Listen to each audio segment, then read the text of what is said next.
into the postseason as a wild card team. It's been an amazing year for us. You know, we have something special here. And Toronto will host the wild card game in the American League. We've earned everything that we've gotten so far. Hopefully we can make a run at this thing.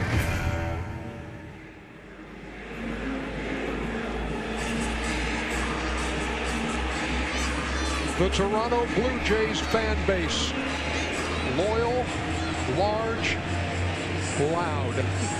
Anxiously awaiting the first pitch of the first game of the 2016 postseason in Major League Baseball.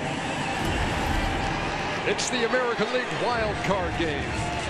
And the coverage is presented by Hankook Tire here on TBS. Battle of the Birds north of the border. Orioles and Blue Jays here on TBS.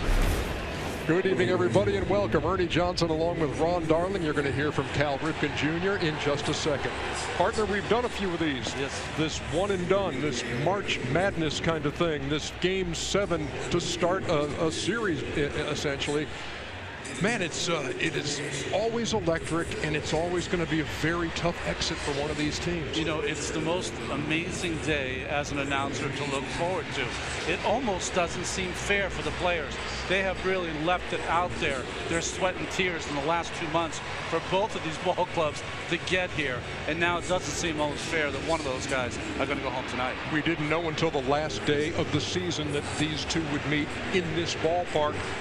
When you look at both of these teams, I mean, they can hit the long ball, but what else are we looking for? Well, Baltimore tries to bludgeon you. 52% of their runs, they score via the home run. Marcus Stroman is pitching for the Toronto Blue Jays because last year he pitched into the Game 5 of the ALDS, and he pitched a great ball game. 6 innings, only gave up 2 runs. He seems to really work off this big, huge crowd. I think that's good. Also, he's a ground ball pitcher. Maybe he can keep the ball in the ballpark. And when you look at the Toronto Blue Jays, they're a lot different than they were last year. Yes, they hit a lot of home runs, but we've also seen them win a game on a safety squeeze. They can do a lot, and they're going up against Chris Tillman, who won 16 games, an outstanding pitcher, but he's always pitched poorly here at the Rogers Center. These teams know each other very well. Coming from the same division, they've played 19 times this season. Toronto winning 10 of those 19. You see the numbers there, very similar. And certainly, when you know somebody this well, there are going to be some times that aren't exactly cordial through the years. But everything was pretty cool this year through those 19 games. What do you make of that, Cal Ripken, as we go down to the field where you found a home on our telecast over the last month of the season? What do you make of this wild card matchup? Well, it certainly was cool to be down here this close during the regular season, but it's really, really cool to be down here right now. Now, these two teams really essentially, you guys break it down any way you want, they're really evenly matched. And it's really going to boil down to a mistake in execution, whether it's a base running mistake, an error, maybe even an umpire's call. But I tell you what, I talked to Mark Shapiro, president and CEO of the Toronto Blue Jays, and he boiled it down almost in a simple way. A lucky break might determine someone's season tonight. And I always found when I played in a game that had any kind of pressure, if you were able to play in front, that took a little bit of the pressure off. So, you know, maybe the managers want to try to find a way to get a run across early. A boatload of regular season games between these two, but this is the first time ever Toronto and Baltimore will square off in a postseason game. The first pitch is next.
Card telecast on TBS is brought to you by the Lincoln Motor Company and the exhilarating new Lincoln MKZ. By Charles Schwab.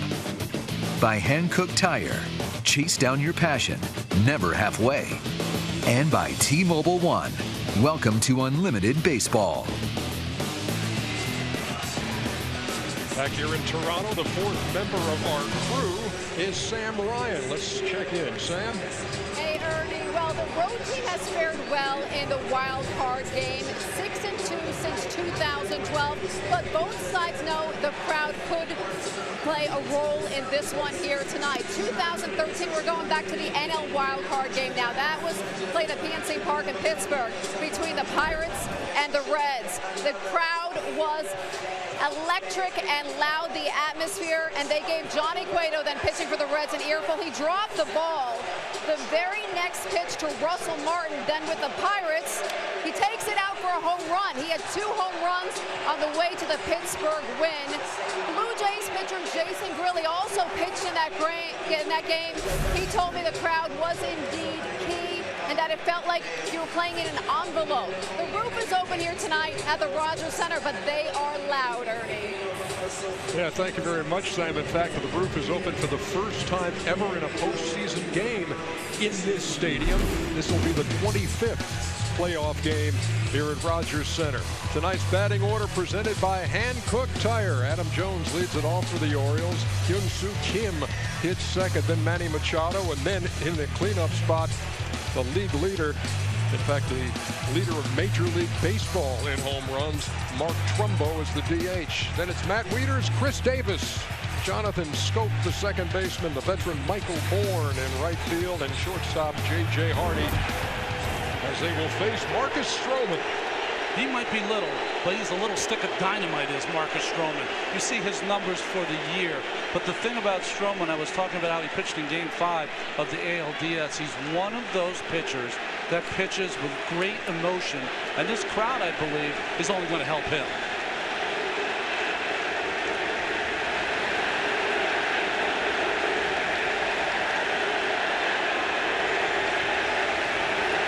Can you tell they've been waiting all day for this? Adam Jones steps in, and we are underway. In the air, right center field, Kevin Pillar falls and squeezes for out number 1. Defensively for Toronto, when you look at Kevin Pillar in center field, he can make some spectacular catches. He'll get a Gold Glove out there someday. See Martin's Gold Glove, Tulowitzki, Donaldson at third, Travis at second, and Encarnacion at first base.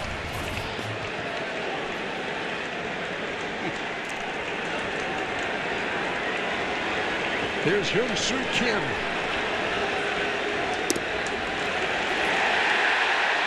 Had one of the biggest hits of the season for the Baltimore Orioles in this ballpark last week. Pinch hit home run to win the game. And at the time, it kept the Orioles ahead of Detroit. They would have been tied for the number 2 wild card spot had the Orioles not won that game, and Baltimore went on to take 2 out of 3 in that series. Not only was that a go-ahead home run in the 9th, but it was off the closer, Roberto Osuna. Put him in a little bit of a funk for a few days. Stroman's only 5'9", 185. He's into the line, and here it comes. Back to the screen. 3 balls and a strike. Stroman is a fastball, slider, changeup pitcher. Outstanding action on his fastball. Great sink. You'll see right away if he's doing well, you'll see a lot of ground balls. The count is full, 3-2. That's one thing that John Gibbons told us. He said, look, this guy will get ground balls in a team like the Baltimore Orioles. Leaders in home runs. You got to keep the ball in the yard. On the ground to second, Devin Travis.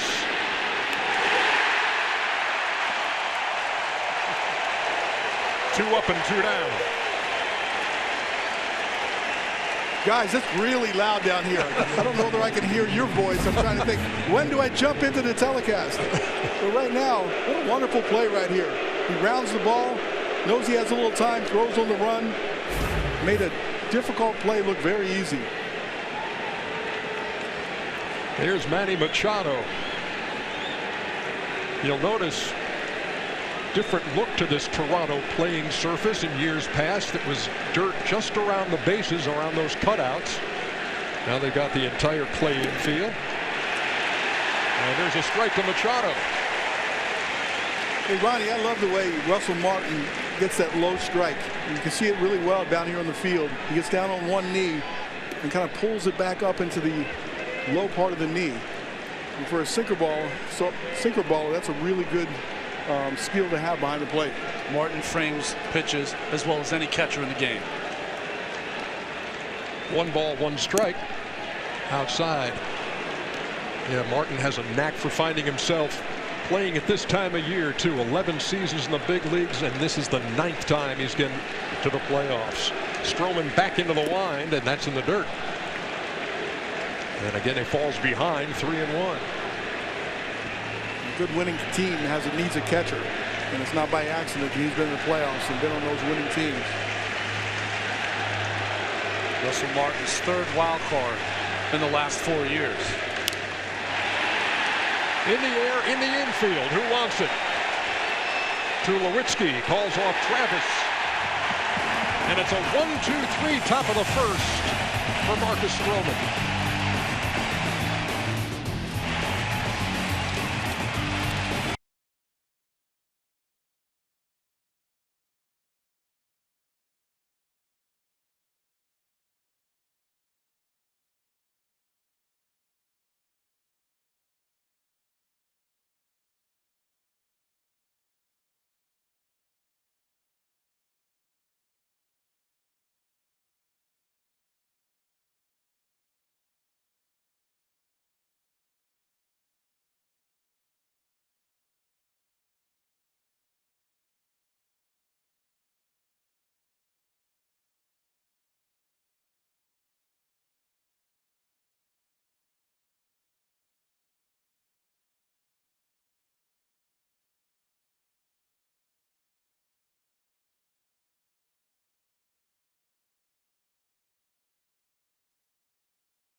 Order presented by Hankook Tire. Devin Travis leads it off. Josh Donaldson, last year's MVP in the 2-hole.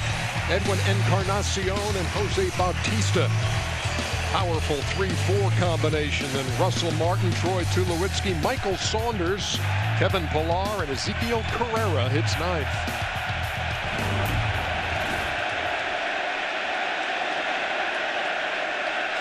Chris Tillman delivers high, 1-0. Well, the ace of the staff went 16-6 during the regular season, but he has never enjoyed pitching here in the Rogers Center. 68 innings pitched in his career. He's given up 20 home runs. Yanked foul. 1-1. Boy, they're ready to scream for anything in this ballpark right now. You talk about the home runs. When you look at the batting order, for Toronto, 8 of the 9 have homered in their careers off Tillman. All in 2 strikes. Travis is 25 years old, the leadoff hitter. They call him Baby. In fact, had T-shirts made with that baby emoji on them, and you'll see those around the Toronto clubhouse. Took something off and struck him out. 1 down. Oh, defensively for the Baltimore Orioles, you can see 4th highest fielding percentage in all of the American League. Lots of Gold Gloves out there. None finer than Machado at 3rd base. He and Arenado are the gold standard for 3rd base defensive play. Josh Donaldson isn't so bad either. Right. Donaldson swings and misses 0-1. The Orioles shift with 3 infielders on the left side. See the nerves a little bit in the hitters so far, almost swinging at everything they see.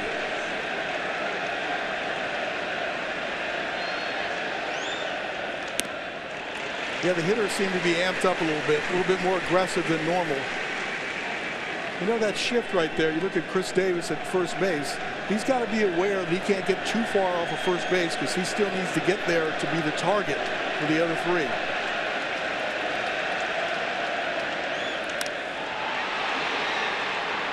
Well, Cal, how tough is that if you get a ball on that left side? You're almost throwing to a moving target at first base. Well, that's the danger, you know, especially when you're backhanding the ball or have to hurry a throw.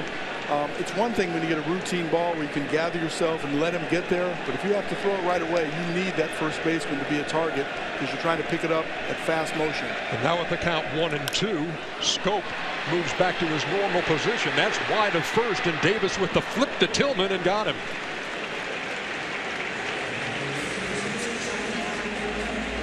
Well, when we think of Chris Davis, we always think of him as just a big guy who hits home run, but he is sneaky athletic, Cal. Yeah, he got off the mound really well, and Chris Davis over there remains shallow. You know, many times you'll move back and not try to protect the bunt, but playing off the base and shallow is shorter distance for him to get there for the throws. So he was in a perfect position to catch and flip to Tillman.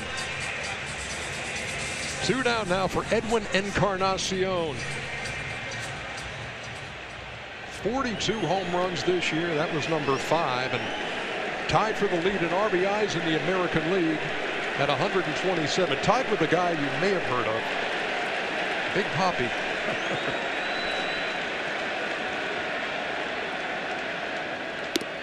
Well, one of the reasons that Tillman is 16-6 this year, he hasn't allowed a home run to anyone in the top 10 in home runs in baseball.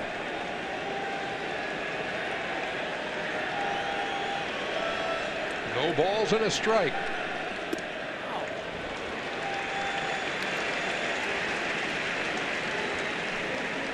Buck knows when he watches Chris Tillman, if he's getting that curveball over, that's when he has those big, solid games.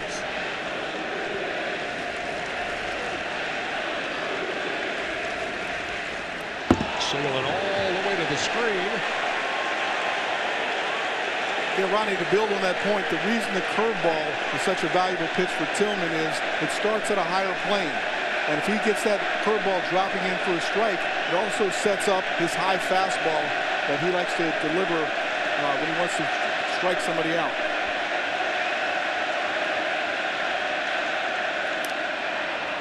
Little blooper over to first. And Chris Davis squeezes it for the 3rd out. 1, 2, 3 for Chris Tillman. We head to the 2nd.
Don't miss the Giants and the Mets in the National League wild card game starting tomorrow on ESPN at 8 o'clock Eastern time.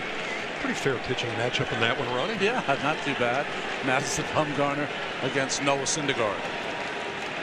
Top half of the second inning. Here's Mark Trumbo leading off against Marcus Stroman.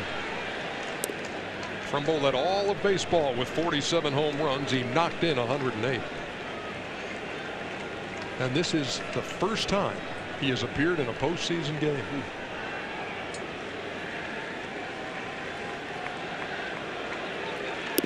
Dan Duquette of the Baltimore Orioles with the steal of the winner, trading Steve Clevenger, backup catcher, for Trumbo.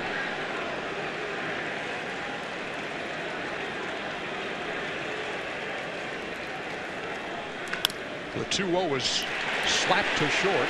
Tulowitzki held his ground and threw him out. Got 6 umpires for this one. Of course, you add them down the lines for postseason baseball. Gary Cederstrom is the crew chief. Makes the calls behind the plate. There's Ted Barrett at first. Eric Cooper at second. Bill Welke makes the calls at third. And down the lines, you got David Rackley in left and Will Little in right. Hey, Ernie, did you describe that ball to shortstop as slap to shortstop? Oh, I didn't say it was slap. That was tattooed. That thing was a rocket. It was loud down here on the field. It almost handcuffed Tulowitzki all the way playing back on the grass. I know. I should have known when I saw you flinch. Cal, Ernie's having a flashback. Ernie's in charge of the verbs here.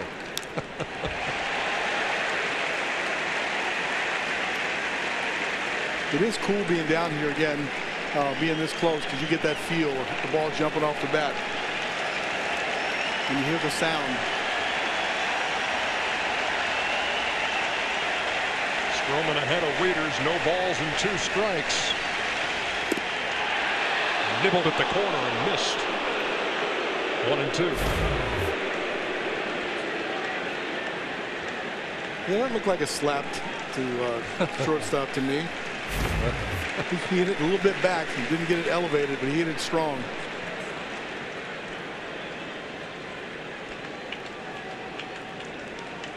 So far, Stroman's sinking fastball. He's got command of it.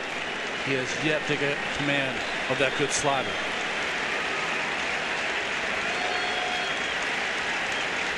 Two balls, 2 strikes, 1 out. Top half of the second.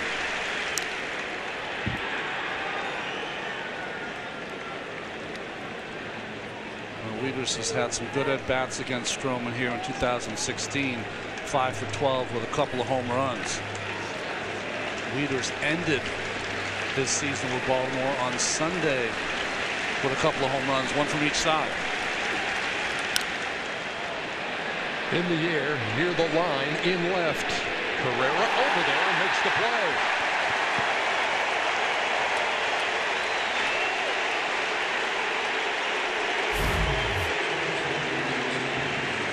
Yeah, I got blocked out of the corner on live, but now I can see it on the replay. Goes over, knows exactly where the wall is, wants to keep his eye on the ball when it gets to that point, and makes the catch. 163rd game here for the Blue Jays. This is the first time that they've had these players at these positions. Chris Davis takes a strike.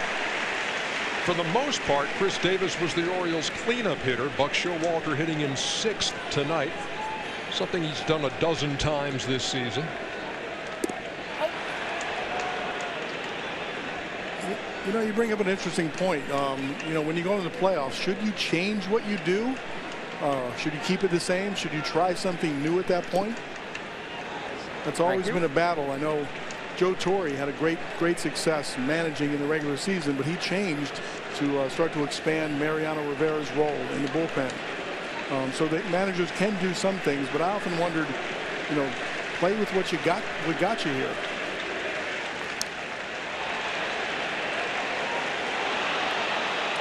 I thought this would be the toughest battle for Stroman all night long, guys. Stroman's a low ball pitcher. Chris Davis covers the low ball.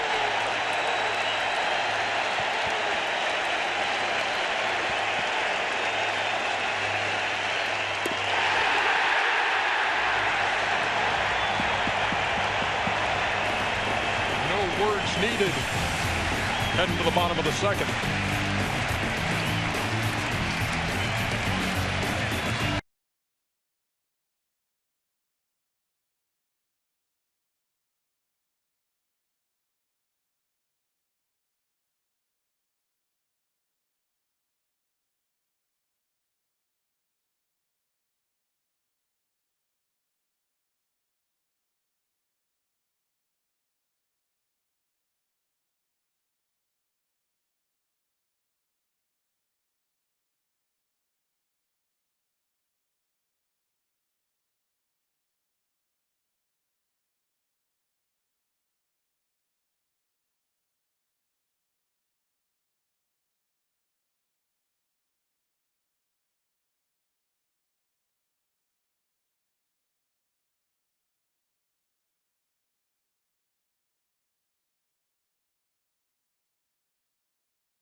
Fans dig into the game with unlimited LTE data on their smartphones. Show us how you're baseball's #1 fan by using #UnlimitedBaseball for a free MLB Shop gift code and the chance to win tickets to every 2017 World Series game. Bottom half of the second inning, inside to Joey Bats, Jose Bautista. 22 home runs, 69 runs batted in. A guy who 12 years ago made his major league debut for the Baltimore Orioles. Takes inside again, 2-0. Well, they have the shift on that left side, and Tillman so far trying to pitch Bautista in.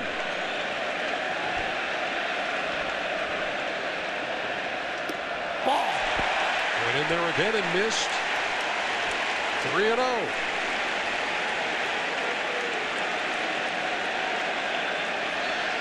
We've had Bautista last couple games.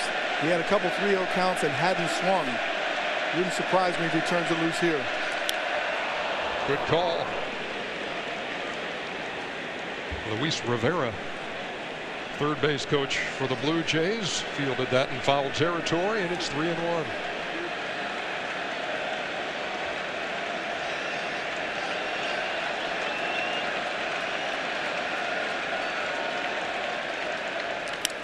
There's a drive.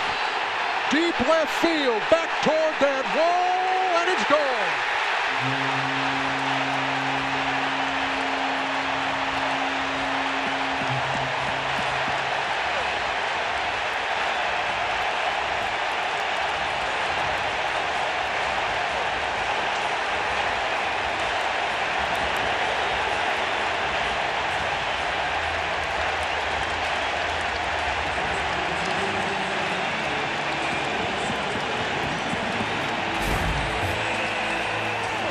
3-1 pitch, took a really good swing at the 3-0. Pulled it foul. He got his timing a little bit better. Didn't quite get everything on that ball, but enough to go out of left field. Jose Bautista is a free agent at the end of the year. That's his first salvo. I'd like to stay.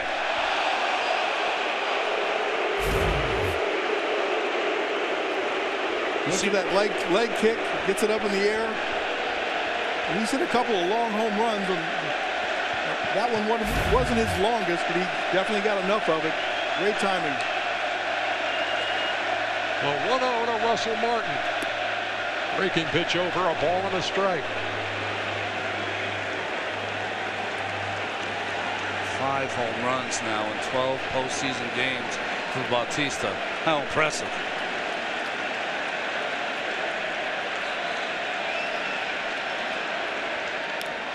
Martin lays down a bunt right back to Tillman, who throws him out.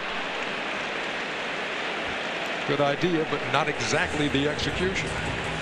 No, but he's capable of doing that, and he was trying to push it past Tillman because there's nobody in the hole at second base and beat the pitcher to the bag. Here's a home run again. That fastball grooved right down the middle, and he was sitting dead red all over it. Batting practice today was like watching the All-Star Game home run derby. Balls flying out of here. The balls were hitting the facing of the upper deck, straightaway center off the second deck. Now.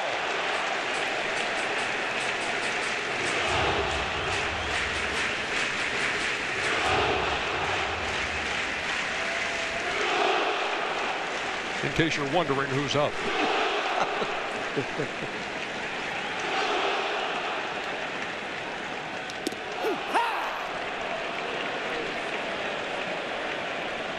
You know, Ronnie, I can't fault Tillman for throwing a 3-1 strike, but you might want to look back and try to be careful with that pitch.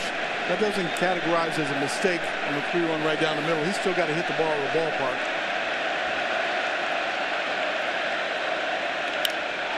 In the air to right field near the line.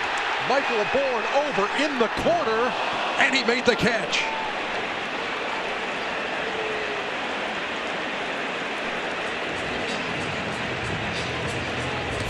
It's almost like Tulo looking back, like how could he be playing me there? He wasn't. Just Michael Bourne, probably the speediest of all the Baltimore Orioles, just makes a brilliant play in right field. Yeah, I had a really good angle down here. He covered a lot of ground and was tracking it. The ball was right next to the fence. Showed a lot of courage going in there and catching it, then crashing into the wall. And he looks even faster with those day-glow orange shoes on, too. You got a style, Ernie. I'm not ripping it. I like it. Michael Saunders steps in and takes a strike, 0-1.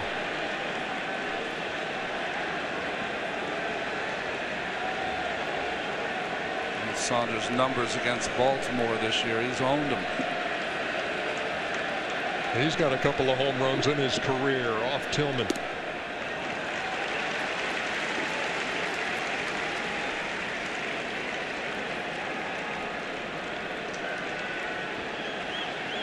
Michael Saunders from British Columbia. Russell Martin from Ontario. First 2 teammates from Canada that have 20 more home runs. Ball.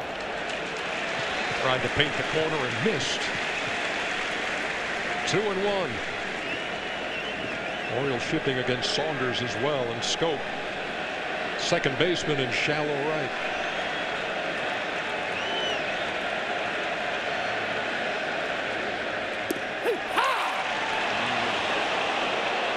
Tillman got the call there on that fastball down. Looked down to me. Yeah, it didn't look good from over here either. You saw Josh Donaldson kind of giving it to him a little bit.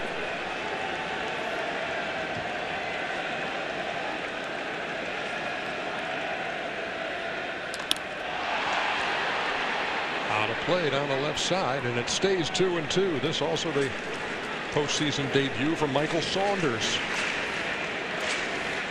Pal, what do you think it's like when you're getting your first taste of that? Well, I mean, you want to hold your excitement to a point, but you don't want to go up there and be passive. You want to still get a good pitch to hit and then turn it loose.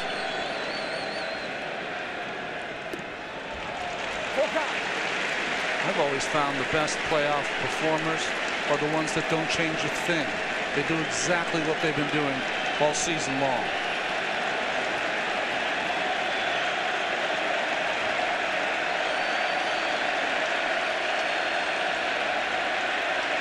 Payoff pitch to Saunders. He struck him out. Second strikeout for Chris Tillman. But Toronto gets on the board with the long ball. Joey bats 1-0.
One place. Download the free Bleacher Report app and do it right now.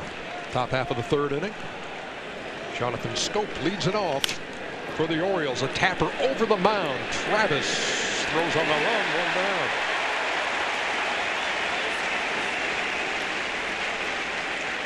Well, we're a big fan of these broadcasts of the shutdown inning once your team has scored a run. Stroman this year, ERA is 4.27. One of the reasons I think he finished one game under 500.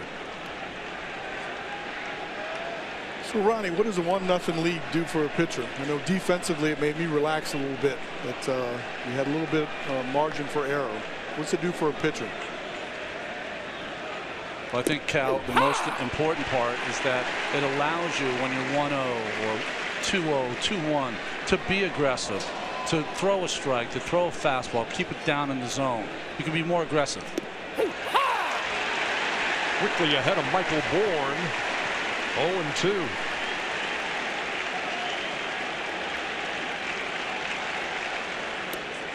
Well, you never know what events will transpire. Michael Bourne languishing in Arizona, traded late to the Orioles. He's now starting game 1. Mark Trumbo goes to the DH. He played a lot of right field. No way he makes that catch in the second. Stroman got him looking for out number 2.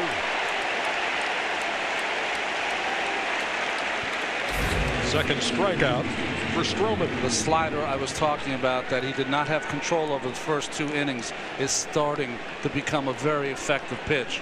a good one there. Here's the Orioles shortstop, J.J. Hardy, the number 9 hitter. I always got to do a double take when I look out there and see no shift.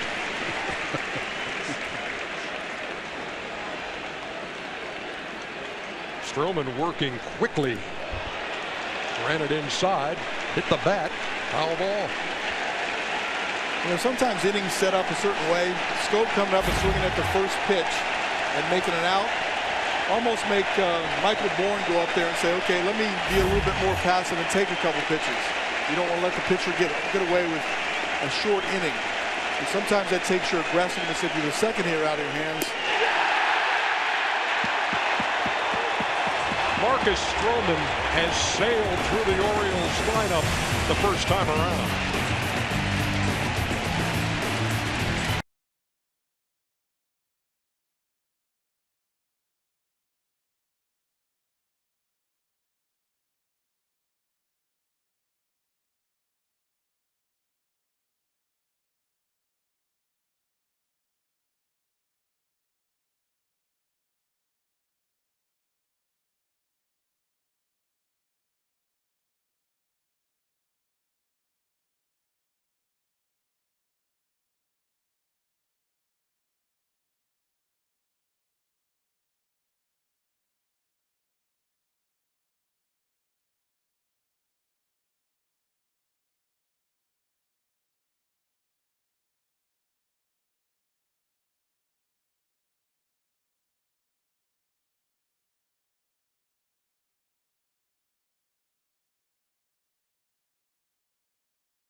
A look at the upcoming postseason schedule on TBS.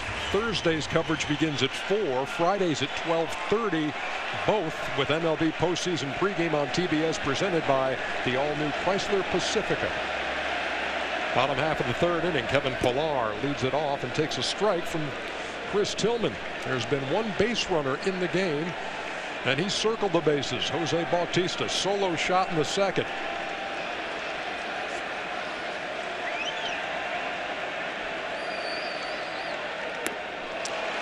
Both these managers can say the same thing about their ball club. When anyone's at the plate, they're in scoring position.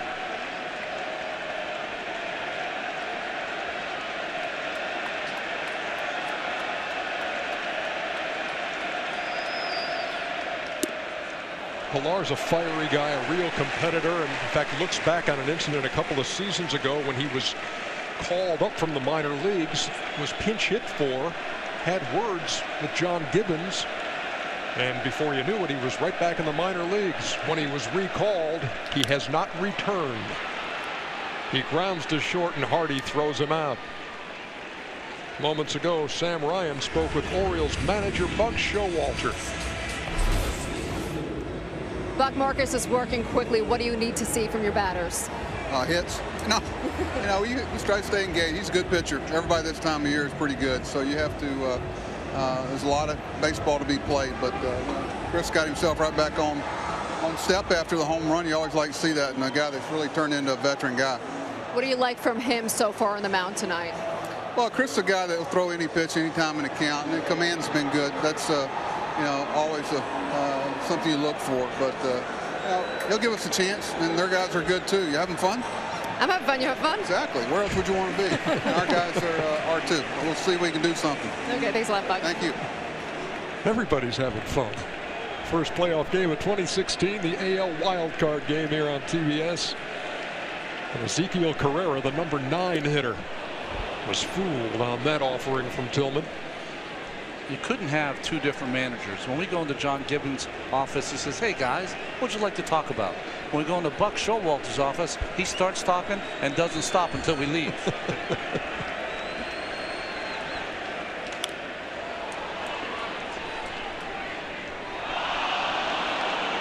That's a look from the CN Tower.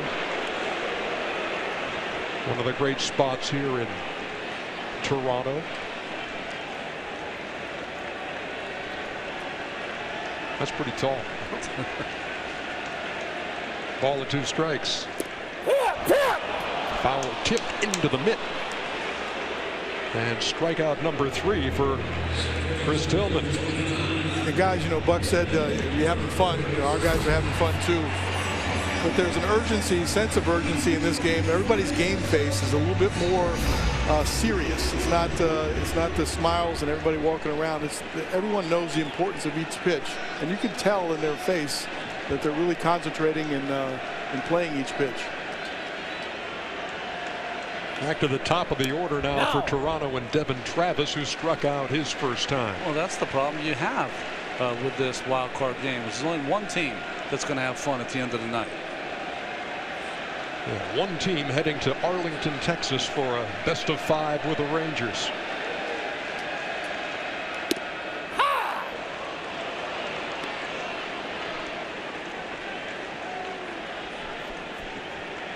Whoever's running the scoreboard here thought that pitch missed. It was a strike. It's 1-1. They had it 2-0 on the board. Now back to a ball and a strike. Little blooper behind second, and on is Bourne for the catch. 3 up, 3 down for Tillman in the 3rd. We head to the 4th in the wild card.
At bat, the #1 app for live baseball.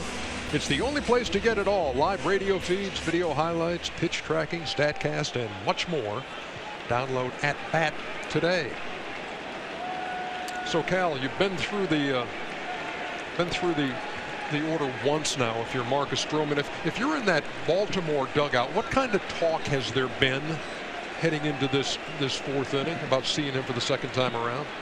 Well, a lot of times you might talk about the movement of the pitch, movement of his fastball, whether he has a sharp breaking ball, whether he's getting it over or not. But I think most of the data you get is from your own personal experience at the first at bat. Adam swung at the first pitch and flew out to center field. Had a pretty good pass at it, and you could see him kind of nodding his head, looking at the pitcher, saying, "Okay, I got you, I got you," and learning, the speed of the pitch. And maybe even making an impression on the swing maybe will allow you to look at another swing. So I think it's mostly personal, less sharing from everybody else, because everybody goes up to the plate with their regular idea. But a lot of times when you don't know a pitcher, you want to have some information from the hitters. Say, what's his fastball doing? Is it sinking? Is it cutting late? That data is important. But I don't think when you know guys that well that's the conversation that's happening right now. The 1-2 pitch.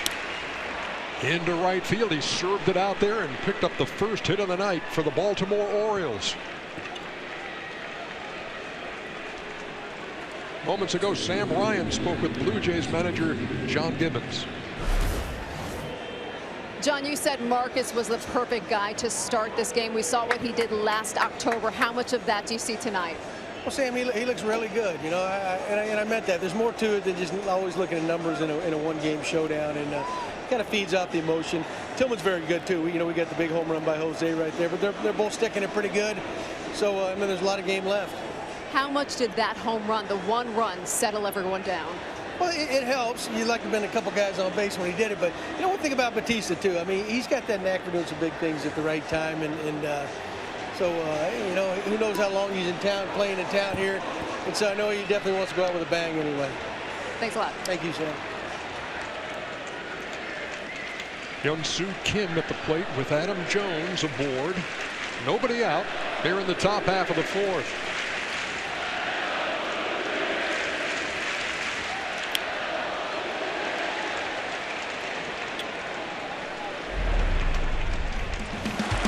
There was the home run we talked about that came last week.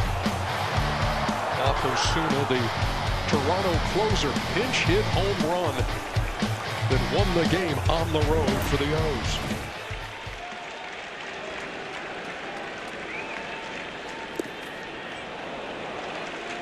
Now Baltimore is not a team that's going to burn up the base paths. They had 19 stolen bases. You ruined my question to Ronnie. I was to ask if he was going to steal here. What's interesting is we've seen this many times in our postseason broadcasts. Teams that don't do anything during the regular season all of a sudden do something different in the postseason.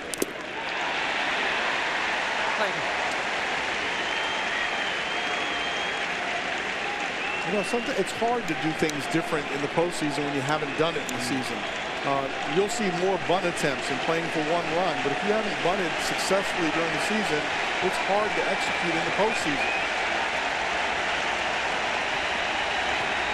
Jones leads at first, and the 2-2. The count is full. Now here's the question: do they run on counts like this, 3-2, to stay out of the double play? Well, Kim is one of their hitters that is not a guy that strikes out as much as some of their big boppers. I'd say it'd be a good plan to run on this pitch. There he goes, the 3-2, rounded to first. Encarnacion has one play and has to step on the bag. It does keep him out of a double play possibility, as Jones was on the move. There's many ways to run the bases aggressively, and this is one of them with the 3-2 count to start the runner. So a ground ball then advances into scoring position, stays out of the double play. Cal, you're 2 for 2. You had Bautista swinging on 3-0, and you had Jones running on the 3-2 pitch.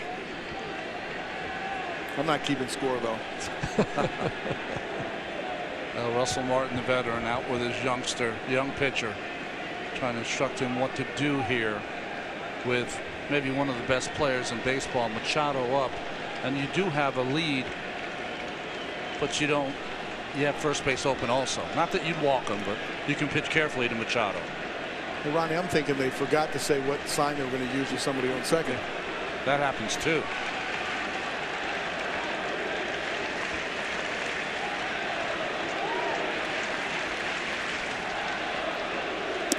No. A ball and no strikes to Machado, who popped out to short his first time. Orioles have their first base runner here in the fourth. Adam Jones represents the tying run.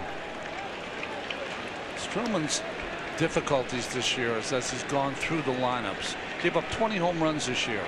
Only 1 the first time through the order. 5 the second time through the order. And 14 the third time through the order. Yeah, by the third at bat, you should know what he has that particular day and what he's doing to you. Little cat and mouse game here for Stroman and Machado. Stroman stepped off, Machado stepped out.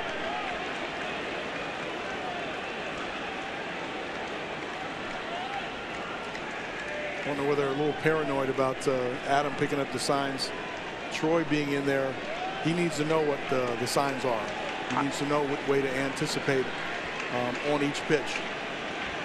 Interesting. Tulowitzki ran, touched second base right near Jones. I was always paranoid if there was a veteran player on second. They're more apt to give signs. 2-0 pitch. That missed.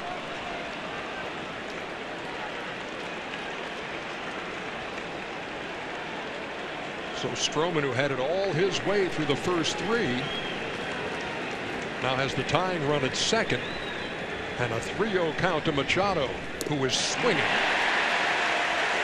3-1. Sometimes it's really difficult to convince yourself to swing on 3-0 when you feel like he's pitching around you a little bit.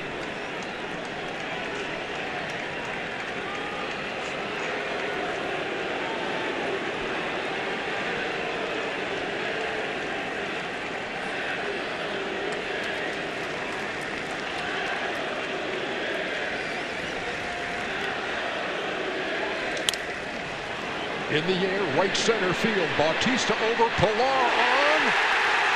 And what a catch by Kevin Pilar.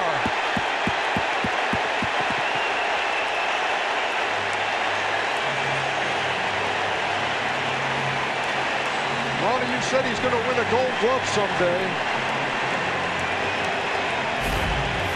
I mean, I don't watch all the Blue Jay games, but every one I do, he has a diving catch. What a play. From my angle, I was watching Bautista. I thought he was the only one to have a chance at that ball. And all of a sudden, Pilar comes out of nowhere.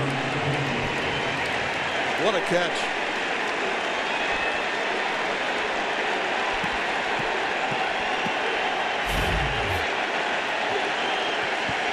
He should have been backing up third. Yeah, it was just too good of a catch. He had to enjoy it. So now 2 down for Trumbo. Down the line and left, pretty well hit. That ball is gone. Mark Trumbo, the major league leader in home runs, has given Baltimore the lead.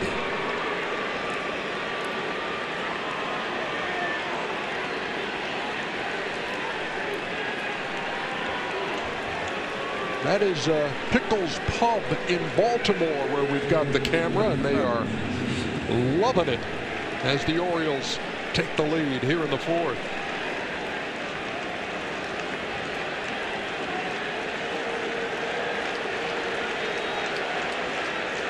Here's Matt Wieters. Looks like a low fastball, sinking fastball. He's all over. 94 miles an hour coming in. I don't know how fast it went out, but it went out pretty quickly.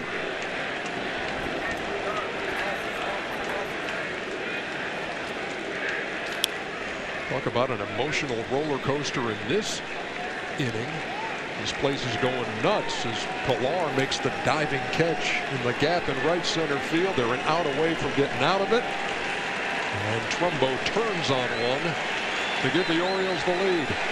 Tell me that didn't look exactly like Joe Carter's home run off Mitch Williams.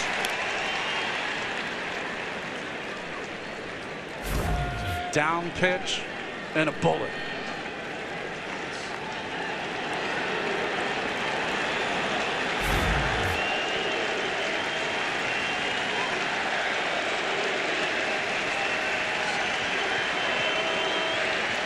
Here comes the 0-2. Outside. 1 ball and 2 strikes to the switch hitting Orioles catcher.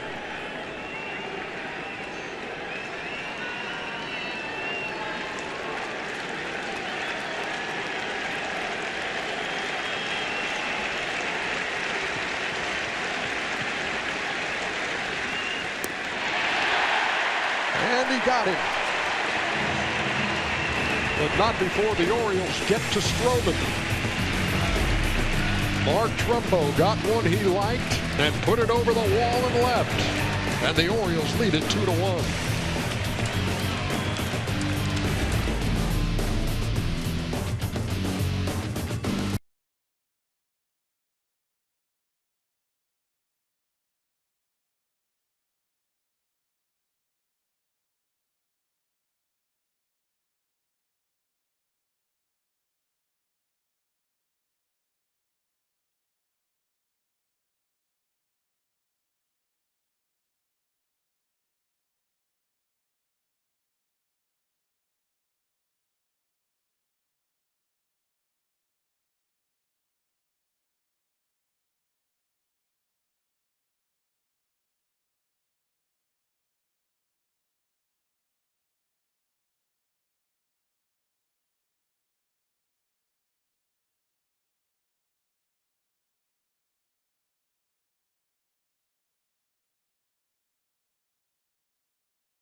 Wild card coverage on TBS is presented by Hankook Tire. Bottom 4 here in Toronto.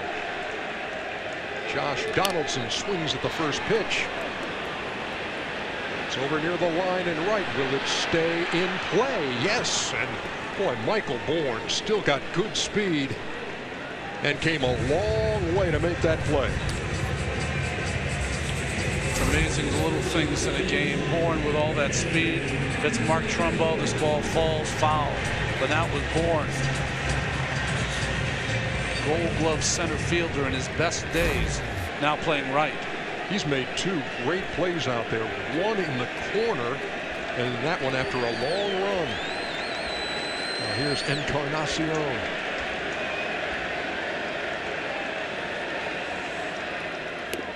The importance of defense for sure, and even the little blooper to right that he came in. I thought he came in there and caught it really quickly. If you don't have that sort of defensive right fielder out there, You could have a double, a single, and certainly that would not be an out right there. There's a strike, 1-1. Baltimore led all of baseball with 253 homers. The Blue Jays were third in the American League with 221. Both teams have homered tonight. Trumbo's a 2-run shot, Bautista a solo shot, and it's 2-1 Baltimore. We've spent some time talking about the little things that players can do in these big games. How about the manager, Buck Showalter, sending Adam Jones? If he doesn't, that certainly is a double play. Trumbo never comes to the plate.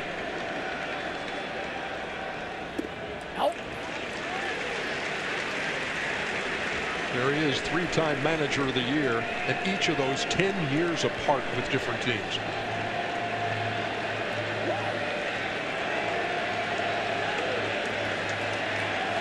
Two balls, 2 strikes to Encarnacion.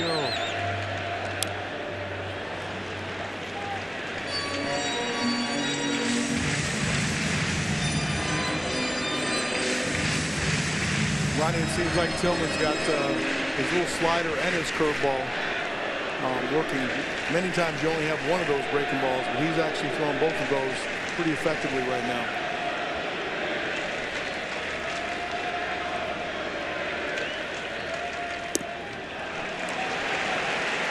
Wouldn't fish. 3-2.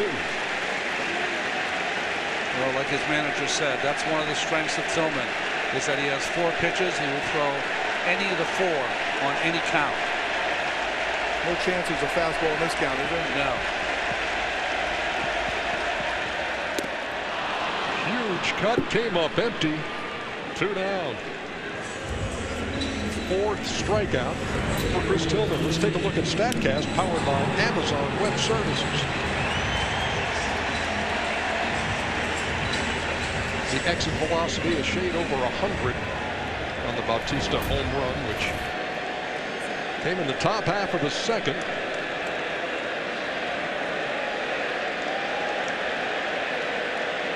That was his 4th home run lifetime off of Tillman. Now.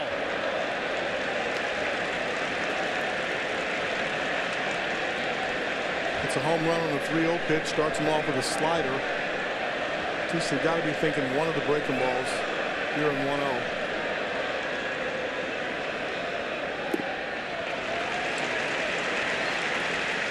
Well, the first time up, he tried to pitch him inside. That wasn't effective. And you're right, Cal. The second time up, just slow stuff. And sometimes when you go sit on the pitch, he's got to be able to get the pitch over the plate to go sit on it. No sense in looking for a curveball if he's not getting it over. Now. Missed again, 3-0.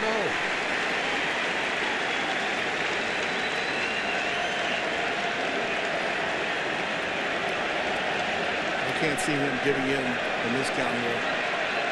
Called for a slider away. Walked him on 4 pitches.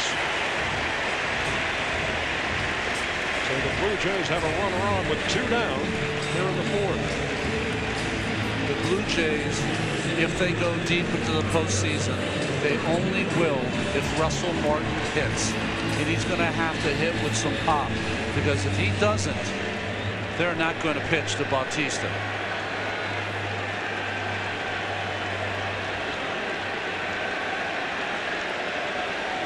Martin tried to bunt his way on his first time, but bunted it straight toward the mound, and Tillman threw him out. He takes a strike, 0-1. This is the 49th postseason game of Russell Martin's career, with the Dodgers and the Yankees and the Pirates and the Blue Jays. 11 seasons in the bigs, and 9 of them have ended up in the playoffs. Nope.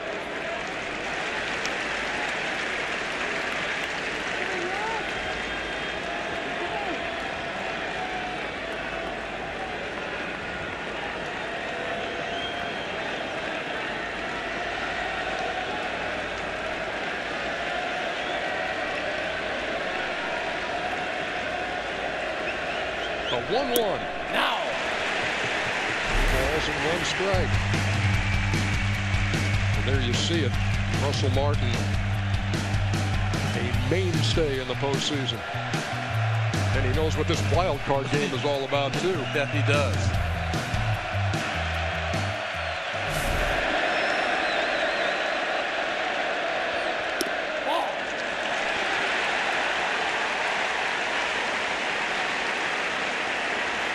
Gary Cederstrom, the home plate umpire, just had a little more generous strike zone earlier in the game. Now has been crunching that strike zone for Tillman.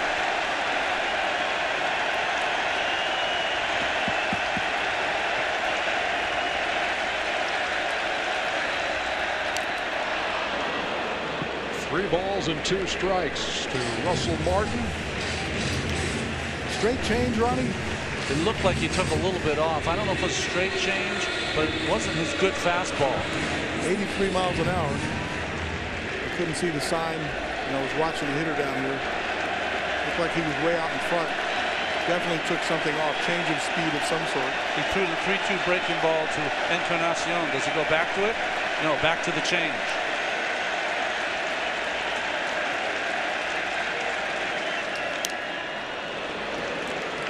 He had a pretty good swing at that.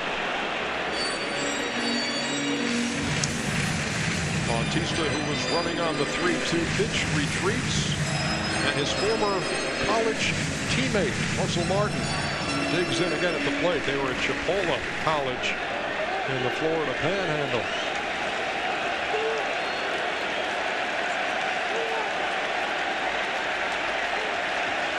Three balls, 2 strikes. There goes Bautista, and again foul away. You know, sometimes part of pitching is reading the swinger, the batter up, and his swing at a particular pitch. The 3-2 changeup prior to that fastball, Martin had a really good cut. Looked like he was on it. He countered with the fastball and got it by him, even though Martin was able to foul it off. It's very important for the pitcher and the catcher, or one or the other, to read what's happening from pitch to pitch.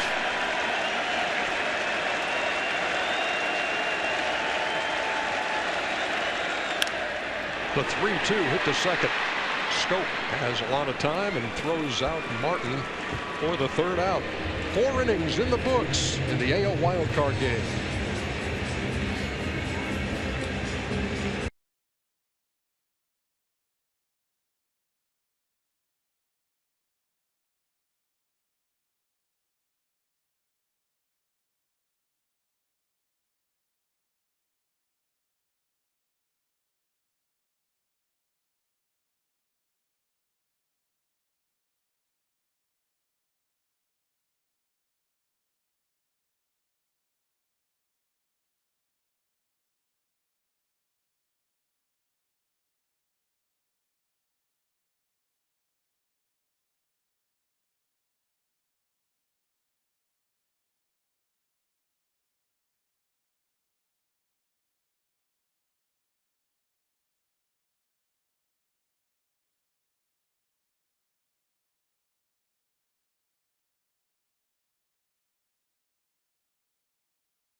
2016 AL Wildcard telecast on TBS is brought to you by Chevrolet, the most awarded car company 2 years in a row.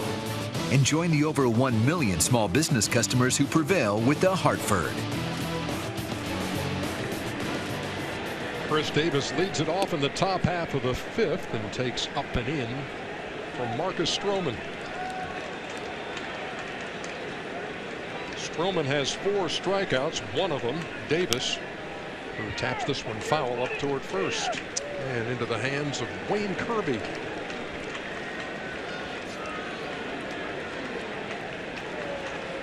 And we saw the tough spot in the 4th inning after Stroman sailed through the first 3.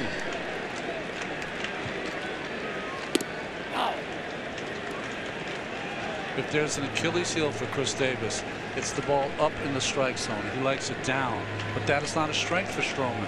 His strength is on the knees. I liken the Chris Davis swing.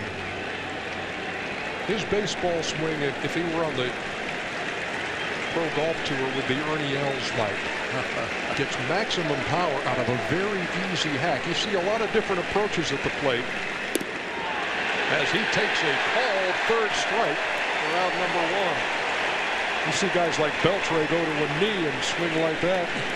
There was no swing on that pitch from Davis, 1 down. Hey, Casey Stern, what's up in Atlanta?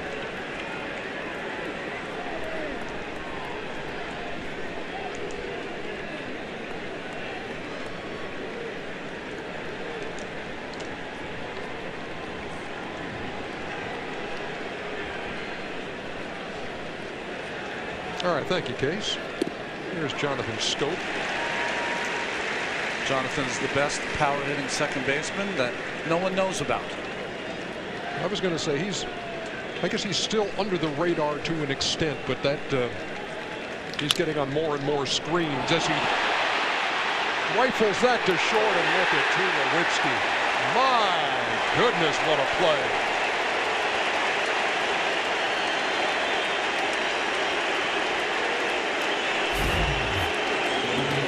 This is a fantastic play. Hard hit ball in the hole. Fully lays out, but look how quick he gets up to his feet. And look at the strength of his arm. Fully extended. Pops up to his feet. Straight over the top. Perfect throw. Putting a star in the scorebook next to that one. And here's Michael Bourne. Cal, I'm always amazed when I see a play like that at the speed at which guys get to their feet and make a strong throw. How do you get your body to do that? I don't know anything about getting to your feet really fast. I used to throw that play on one knee because it was much easier for me to prop up, but many guys would push themselves up and get to their feet and make the play. And part of making a play like that is to understand who's running. That's going to be a 2-out single for Michael Bourne as Bautista played it on the hop. Go ahead, Cal.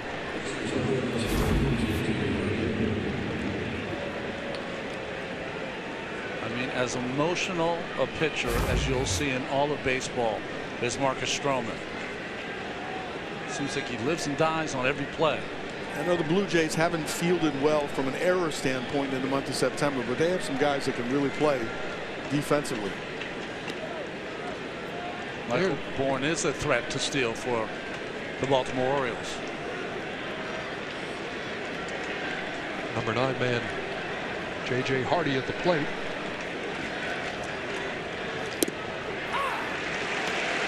Joe Biagini, Toronto rookie, up and getting loose. You got 2 huge outs for the Blue Jays on Sunday at Fenway Park.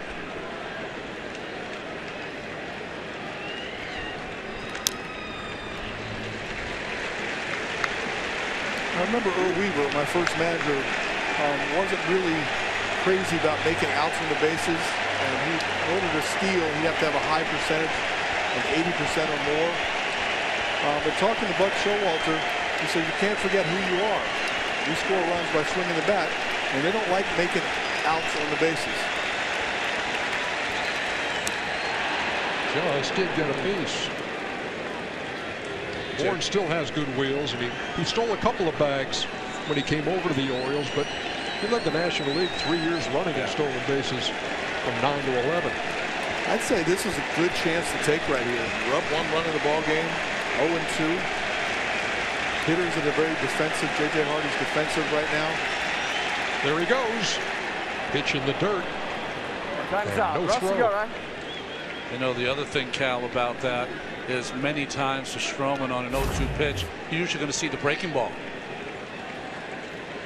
There's not a whole lot to lose right there. He did have a base stealer on first base.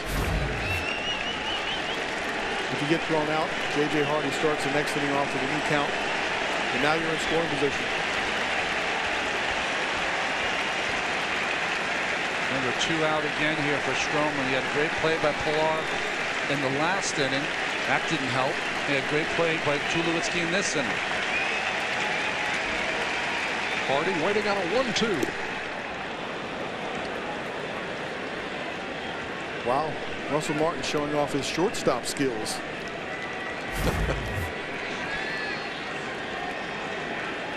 Sometimes you can't worry about blocking a ball.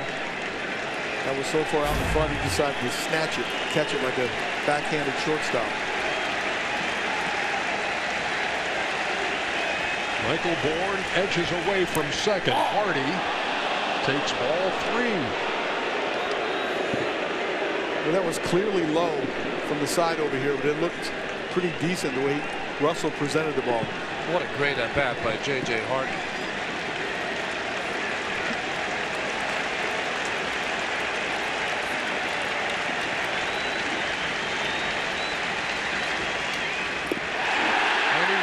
At strike 3. Stroman works out of trouble with some help from Tulo.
NBA season of endless possibilities tips off on TNT Tuesday, October 25th at 6 o'clock Eastern Time.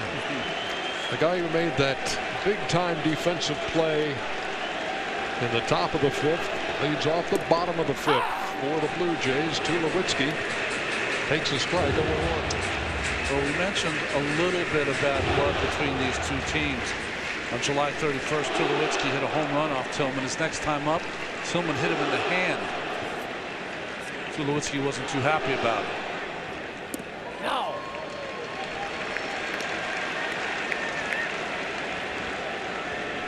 Tulo's been swinging the bat well as of late. Had a good first at bat.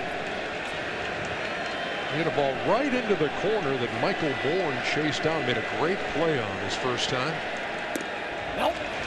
We've seen some pretty good leather here in this wild card game so far.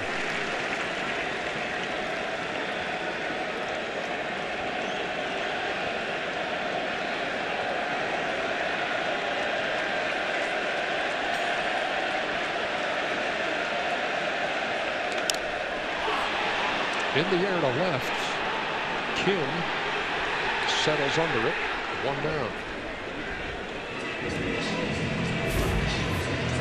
Well, I think Tulowitzki thought he missed the pitch here. Down and in, pops it up, and the frustration fires the bat away. He had 2 1-off speed pitch. I think it was a straight change. He saw it and waited pretty well for it. Just missed it.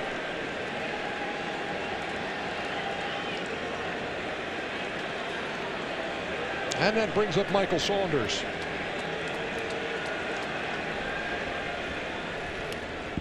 Didn't mean to, fouled it back. Saunders struck out his first time. Tillman has struck out 4. He has walked 1. I got caught watching the monitor right there, and then I saw the check swing. The left-handed hitter's up. I'm in danger over here. On check swings in particular. In the air, near the line, in left, long run. That's a fair ball. Bouncing into the seats for a ground rule double.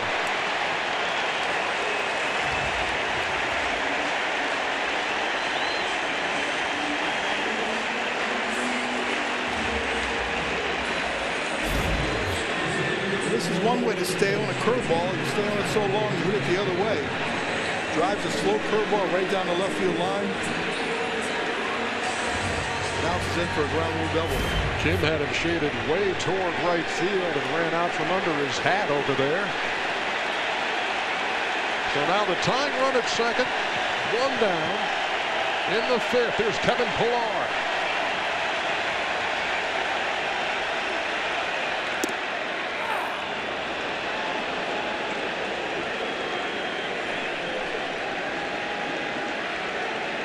Getting the job done with runners in scoring position to the tune of 324.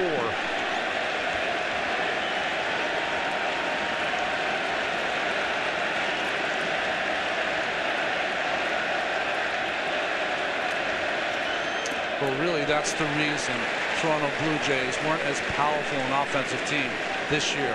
Last year with Risk, they hit over 280. This year with Risk, as a team, they hit less than 250. That's been the big difference. Pillar's got some pretty good numbers off of Tillman, including 3 home runs.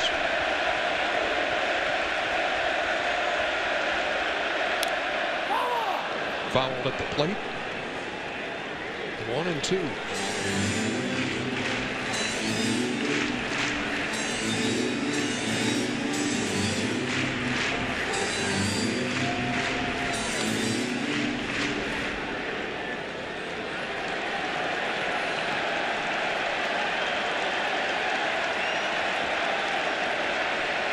Michael Saunders leading from second.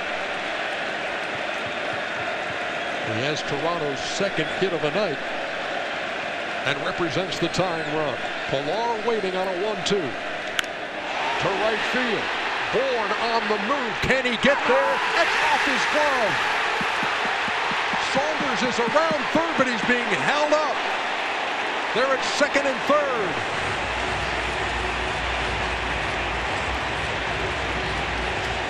Cal, you had to have a good look at that. It seemed like he just missed it. Yeah, it looked like he had a good beat on it. He was running over. The ball was hit pretty hard, tailing away. High fastball, tomahawks it down the right field line. He has a good break on it, just doesn't quite get it. But I can't figure out why Saunders did not score. There's not a whole lot of advantage from tagging up on a one out to get the second, to get the third with 2 outs. Yeah, that's just a base running mistake from Saunders. Should have scored on that ball. That's a double with a guy on second base if you don't score. Now, I can see with no outs, you might want to try to advance and kind of play him a little bit easy. But with 1 out, if there's any doubt at all, you got to be halfway, 3/4, looking back. If he makes a great play, you return to second base. If not, you score easy. Not often you see back-to-back doubles in the scorebook, but nobody scored. Remember now, a big part of Ezequiel Carrera's game is he loves that safety squeeze. He'll try to bunt the ball to the right side. If Saunders reads it correctly, he can score. We saw it here a couple of Sundays ago. Tillman to Carrera. He did square and took it. 1-0. Well, Machado and Davis are both in, well aware that the bunt exists. But Jonathan Scope is sneaking in a little bit at second and paying attention to the square, because part of the safety squeeze is to bunt it to the first base side. To give Saunders a chance to read that bunt a little bit more. Swinging away and fouls it back. Remember now, Carrera on Saturday night in a game that the Blue Jays had to have hit a sacrifice fly to drive in the run.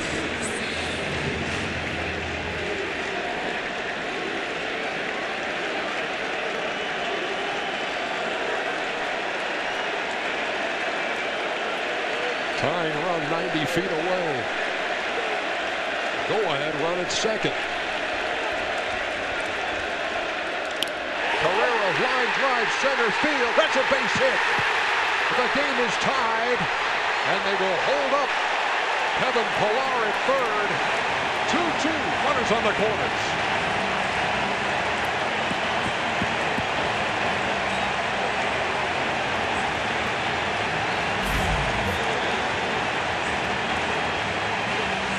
What a benefit. Hanging curveball from Tillman, and you get 3 hits from the 7th, 8th, and 9th place hitter here in the Blue Jays lineup.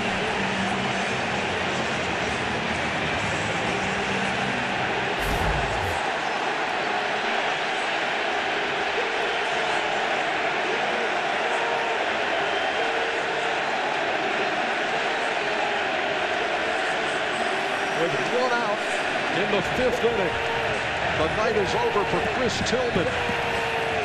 Michael Gibbons trots in from the Baltimore bullpen in what is now a tie game.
broadcast is presented by authority of the Office of the Commissioner of Baseball and may not be reproduced or retransmitted in any form, and the accounts and descriptions of this game may not be disseminated without express written consent.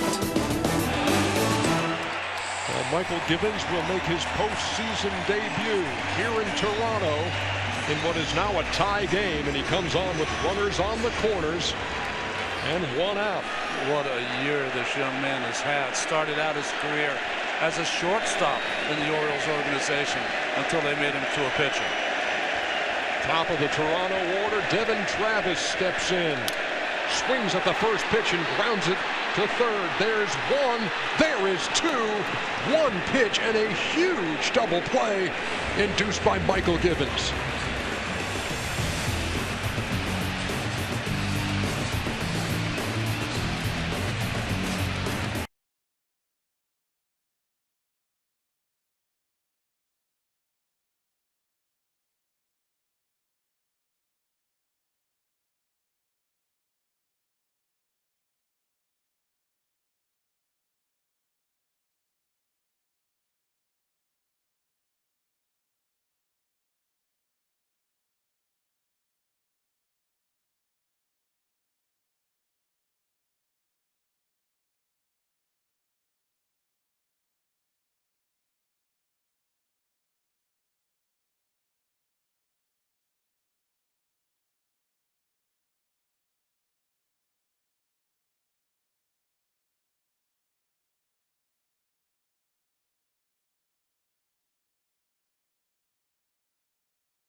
AL wildcard coverage on TBS is presented by Hankook Tire.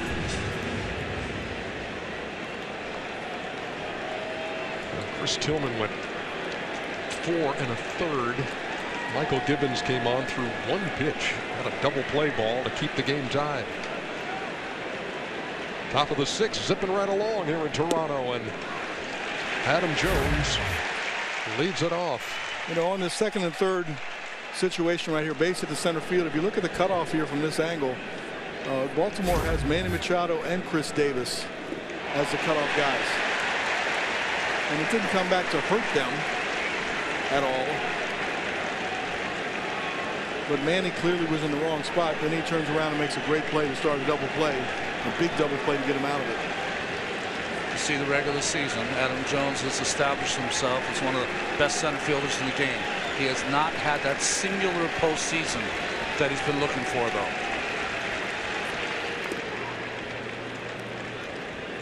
I think, like most of us hitters, that we get ourselves out, we get overly aggressive. Adam Jones is like that. I think moving into the leadoff spot made him think a little bit more about getting a better pitch, get on base. Still has the power from the leadoff spot. To short. The vacuum cleaner has it.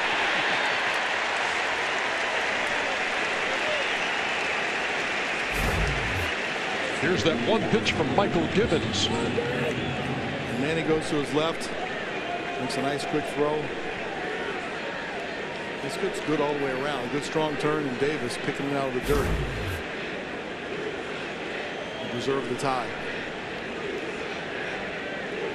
One down now for Kim, who's 0 for 2.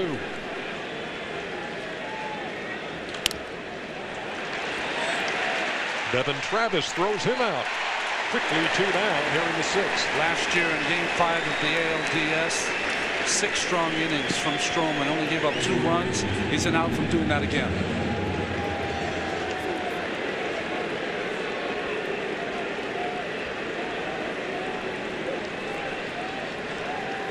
Pitch count outstanding.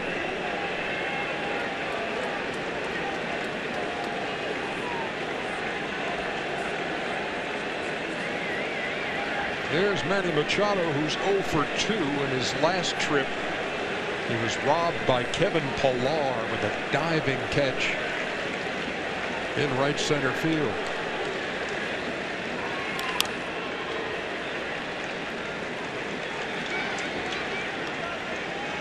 I like the aggressiveness of Manny right there. 5 pitches in this inning. You might think, okay, I got to make him work a little bit more. But this is my 3rd at bat. I got him figured out pretty good. I'm going to go look for a pitch that I can hit.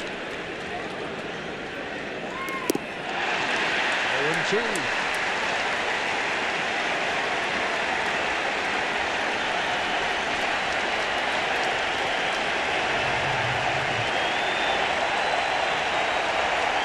Cecil the lefty, Giacchini the righty, loosening as Machado serves one into shallow right,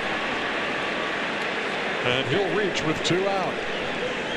Well, you're taught as a pitcher, any ball hit to the right side, you always have to be aggressive and go cover, because you just don't know what's going to happen. We talk about a lot of little things that could add up. He had a play at first base if he breaks the cover. Meantime, StatCast powered by Amazon Web Services. The guy coming to the plate now, Mark Trumbo, and that's what he did in the top half of the 4th inning. Gave the Orioles a 2-1 lead. Right now we are tied. 2 out in the 6th. And Pete Walker, the Blue Jays pitching coach, out to have a word with Marcus Stroman. You don't know if there would have been a play, but if he would have covered first base, Travis would have thrown it there, and you might have had a close play at first base. Stroman got caught watching the play instead of covering first. Yeah, Manny very well could have beat it out for a hit. But the way the play was developing, it looked as though he had a play. He had a chance. Trumbo hit that home run on the first offering from Stroman.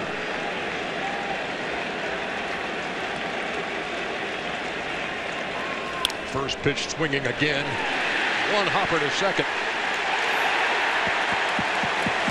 Stroman is pumped up as it's still a tie game as we head to the bottom half of the 6th.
2016 AL Wildcard telecast on TBS is brought to you by Jaguar, the art of performance, and by USAA, proudly serving the financial needs of current and former military members and their families.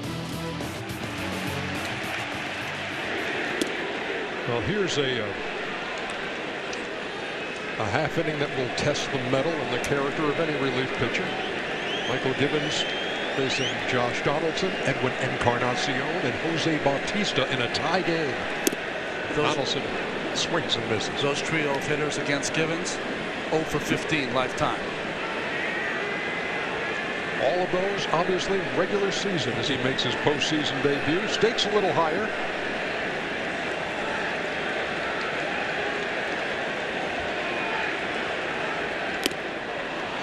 But same result if you're Donaldson, struck him out for the first out.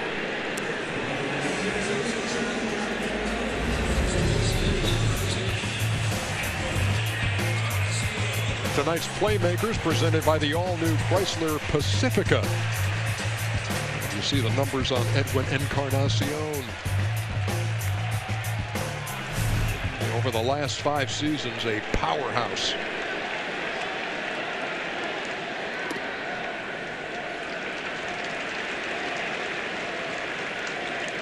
See the shift again against Encarnacion.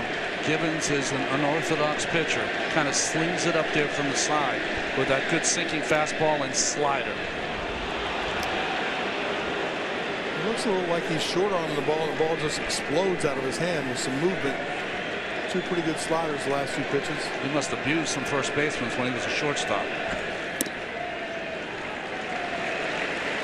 96 strikeouts in 74 2/3 innings in the regular season. And he struck out Donaldson to start the inning. Interesting when you see the defense for Baltimore. We're always talking about shifts, but the defense for Baltimore, here's the motion of Michael Gibbons. Closes that front side so you can see the number and name on his back, and then the slinging from the side, that effective pitch. Into the shift. And Scope throws him out. 2 up and 2 down here in the 6th.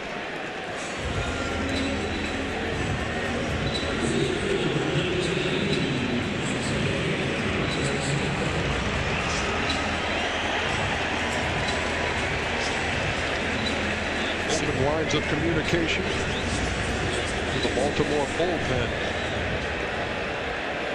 Baltimore bullpen has been their strength. ERA in September, since September 1st, 1.70.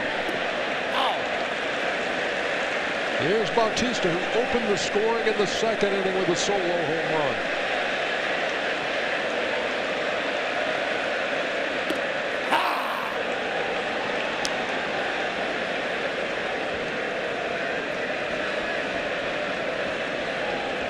Fans showing their appreciation for the 2 free agents, Encarnacion and Bautista.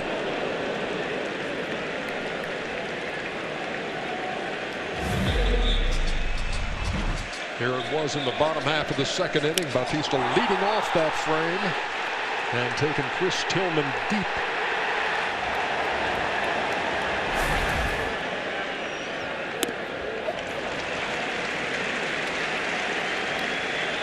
The Orioles had an answer from Mark Trumbo, a 2-run shot in the 4th. And then Toronto tied it in the 5th. And it's a 1-2-3 inning for Michael Gibbons. This is a postseason debut he will never forget.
calendars, it's easy to remember the month. NCAA March Madness returns to TBS, CBS, TNT, and True TV beginning on March 14th. We make our way to the top half of the 7th inning in the AL wild card game here on TBS. Thanks so much for being with us. Ernie Johnson, Ron Darling, Cal Ripken, Sam Ryan. 2-2. The winner goes to Texas to take on the Rangers.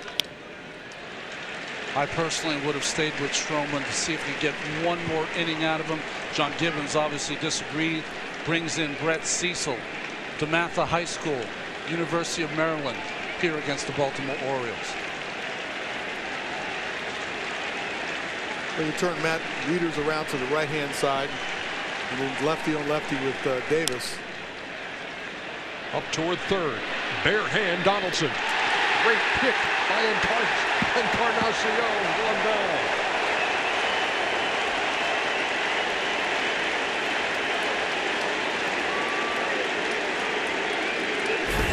Cal, when you're trying to make this play, what's the toughest part of that bare hand throw on the run? Yeah, I was just wondering why he was going. The ball was bouncing up a little bit. And with Wieters' lack of speed over there, you might have a choice to catch that with your glove. But that's the way he makes that play. Puts him in a good position to throw off the right foot. And what a great pick over there on Encarnacion. Here's Chris Davis. 3 Blue Jays on the right side. That pitch in the dirt, 1-0. Cecil got off to a terrible start to start the season. He's only gotten stronger, though, as the season's gone on.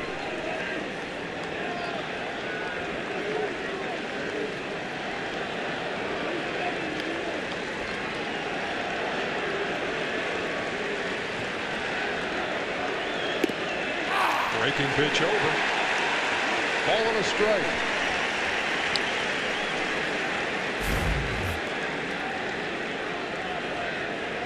That big sweeping breaking ball from Cecil.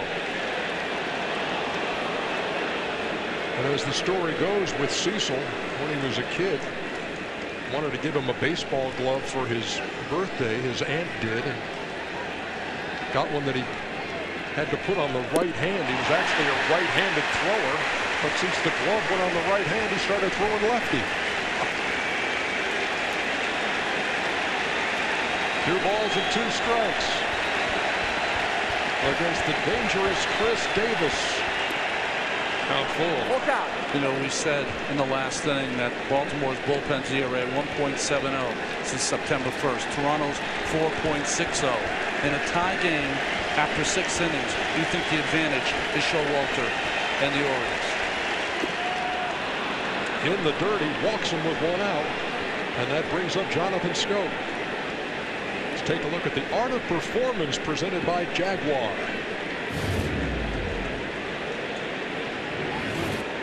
Waiting patiently are the Texas Rangers to see who comes down to Arlington. Will it be the Toronto Blue Jays or the Baltimore Orioles? And boy, Texas with those 49 comeback wins and 36-11 in 1-run games. That's going to do it for Brett Cecil, who faces 2 hitters. Joe Biagini, rookie righty, on his way in.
ballpark, but they can flash it with the glove as well. Michael Bourne in the corner. Pilar diving to his left, an unbelievable play. Tulowitzki dived up on his feet, strong arm throw to first base. And Donaldson right here with a bare hand play. I'm guessing Tulo is your personal favorite on that. Did it sound that way when I was describing it? There is a certain something in your voice when you see a shortstop or a third baseman make an outstanding play. And boy, Tulo, that was something. So here we go. Joe Biagini, the third Toronto pitcher, and he faces Jonathan Scope. Scope is 0 for 2. He was the victim of that great play by Tulowitzki as last time. Biagini, a Rule 5 draftee, got 2 huge outs at Fenway Park on Sunday. Needs to do the same here tonight. 60 appearances in the regular season. So it seemed like Gibbons had made up his mind a little bit with Stroman, that he was happy with 6. We were going to go matching up after that. There's a fastball, a little off the outside corner. I think both of these managers are eyeing, if they do get the lead, multiple innings maybe for Osuna and Zach Britton.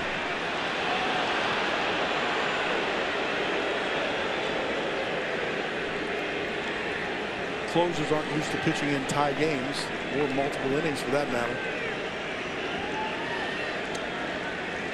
Well, for Gibbons at home, he'll use his closer certainly. Did Scope have a cut? Nothing to show for it. 2-2.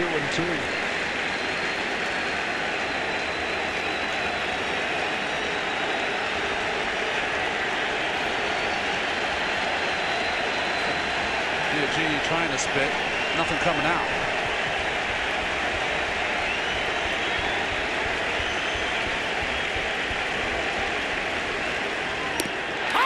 Steve, you're right. 3 call.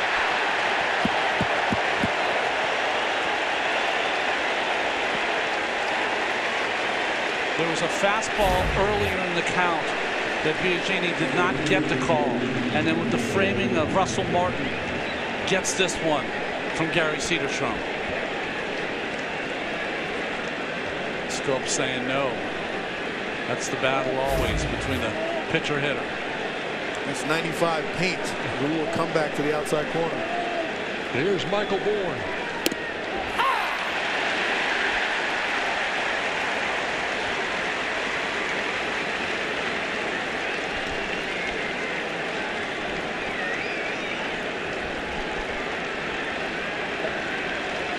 Singled in the 5th and stole a base, but was stranded at 2nd. And he's behind 0-2. First changeup we've seen for Biagini.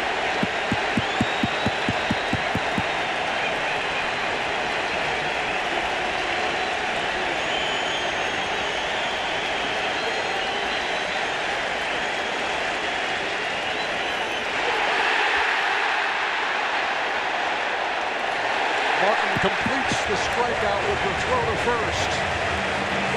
It's time to stretch in Toronto.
Stay tuned after the game for the postseason show on TBS presented by the Lincoln Motor Company. With Casey Stern and Pedro Martinez, Gary Sheffield, and Jimmy Rollins as Russell Martin swings at the first pitch from Michael Gibbons, and Adam Jones able to flag it down in straightaway center, 1 out.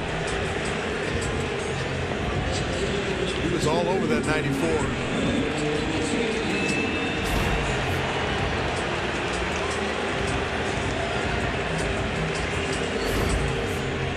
Well, his cruising speed is about as fast as anyone's at regular speed, so made up for that little misjudgment. Here's Tulowitzki.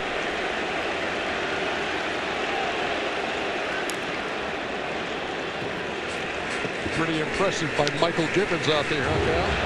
Yeah, I didn't realize how nasty he was. Up close, ball jumping out of his hand, but a nice sharp slider. Right-handers do not want to fall behind in the count with him. 7 of the 9 hitters in this lineup are right-handed for the Toronto Blue Jays. That plays into Gibbons' abilities. He has set down the 5 hitters that he has faced. Starting with getting a double play ball to end the 5th, and he struck out 2 in the 6th. Tulowitzki takes a strike. Saw the shift. The scope was all the way on the other second base side. Now with 2 strikes, he's moving back to more of a straight up position on that side. Still to pull. But Tulowitzki has the ability to shoot a ball that way. Another punch out for Michael Gibbons. 3 strikeouts. Well, one of my favorite parts of the postseason is when you discover something that the Baltimore Orioles fans have seen all season long. The talents of Gibbons is someone that a lot of people don't know, but we saw how talented he is tonight. I didn't see exactly what Buck Showalter said, but I think it was something along the lines of "Good job, kid."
Left-hand hitting Michael Saunders due up. Buck Showalter went to the bullpen and brings on the left-hander Donnie Hart. And then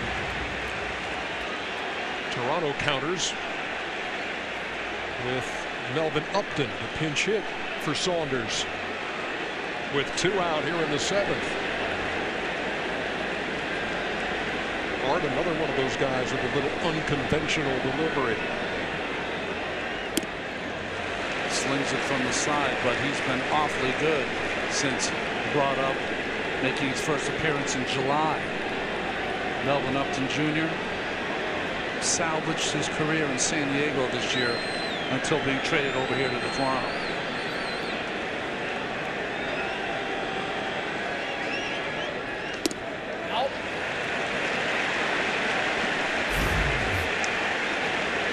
Like Gibbons, but even more pronounced. That leg kick, that closed body, the dip with the upper body, and the slinging it from the side. Awfully tough on lefties, a little less tough against the right-hand hitter. 2 balls, no strikes. 2 outs in the bottom of the 7th. His release point is considerably lower than Gibbons from the right-hand side. And sometimes that can present a problem for a right-hander. The ball's coming into you. It's not like you have to stay in on that breaking ball like lefties would. Get the change-up grip before he puts it in the glove.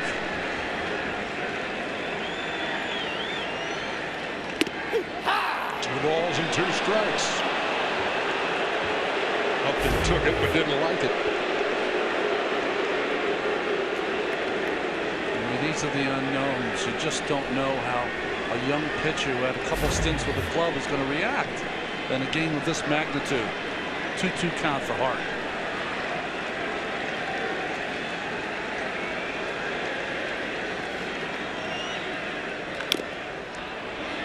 That's foul off of Upton, and it stays 2-2. Used to be B.J. Upton. Bossman Jr. going by Melvin now, 32 years old. His brother Justin and the Tigers made a run at a wild card spot but came up short.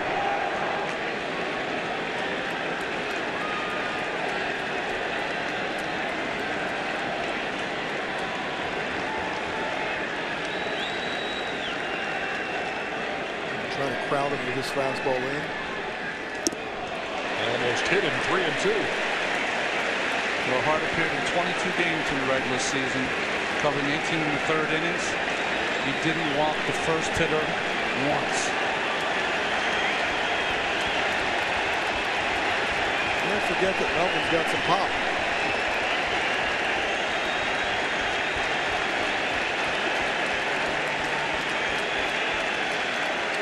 The 3-2. In the air to left. Him goes back and has room. And somebody threw something out of the stands. There's a bottle of water someone threw at the same time he was trying to make that catch. Inexcusable.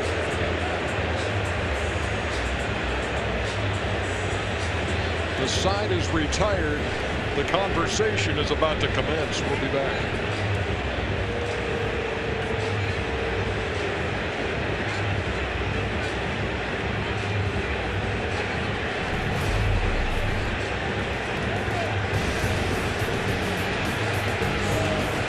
Never let him in the ballpark again.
Showalter is still talking to Gary Cedars from the crew chief about what happened at the end of the 7th inning. We thought this was a bottle of water. It looks like a can. As Kim settled back to make that play on the warning track. And some numbskull threw a can of beer out there. And now the fans are booing Buck Showalter. How can they boo him? Who the idiot that's ruined it for the 50,000 people here?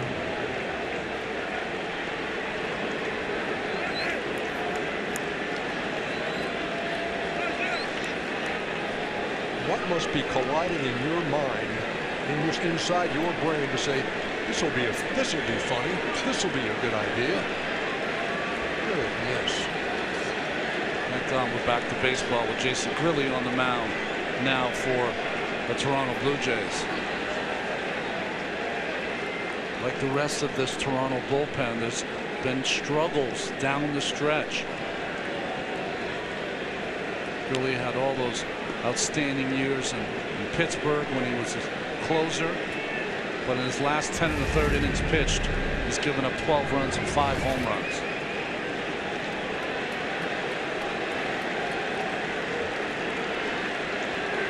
Hardy is 0 for 2 and hasn't put the ball in play. A couple of strikeouts. And he takes outside. 1-0.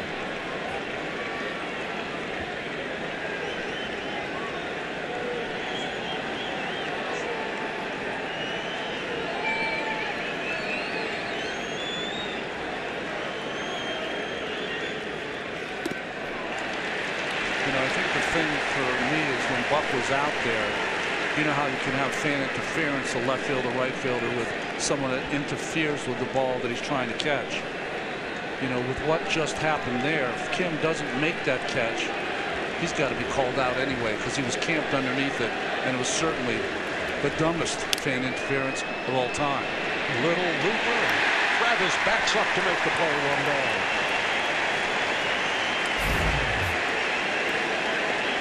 Adam Jones, obviously hot when he saw his teammate make that play with that beer can sailing his way. Yeah, Adam could have seen it coming over. Who threw it out? Maybe he was trying to point him out. And it's a long conversation that Buck had out there, and obviously he was wrong. What could he be discussing? Gain some sort of advantage in the future, or to get this guy out of there. Swing and a miss by Adam Jones. Back at the top of the Oriole order. Jones singled in the 4th. Scored on Mark Trumbo's 2-run homer. He's also flied out and grounded out. He bats in the 8th in the wild card game, tied at 2. Whose bullpen is going to blink? Tried to check his swing, could not. 0-2. Well, it's a pitch that Jason Grilli's been struggling with in September, but his slider looks in fine form tonight.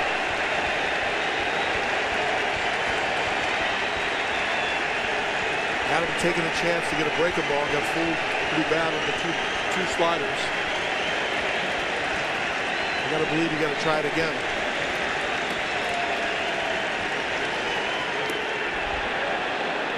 Wouldn't chase. Ball and 2 strikes. Grilli, a little over a month shy of his 40th birthday, has been through a lot in his career, has overcome so much. Gruesome knee injury at one point. His father really nursing him back to health, helping him do everything in rehabbing,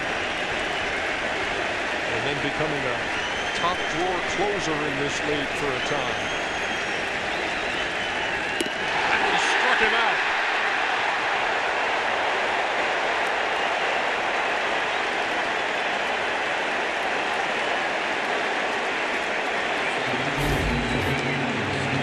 Well, the battle of the bullpens we said would be an advantage for the Orioles.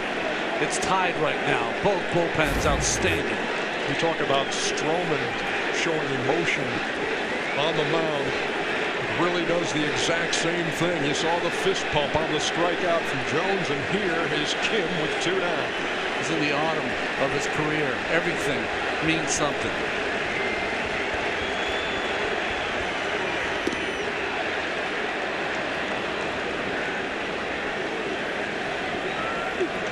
Showed you earlier, huge home run Kim had at this ballpark. Go-ahead home run. That was against Asuna.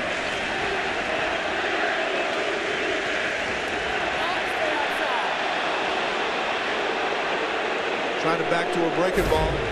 Couldn't get the call right there. I think that's the right call, a little outside.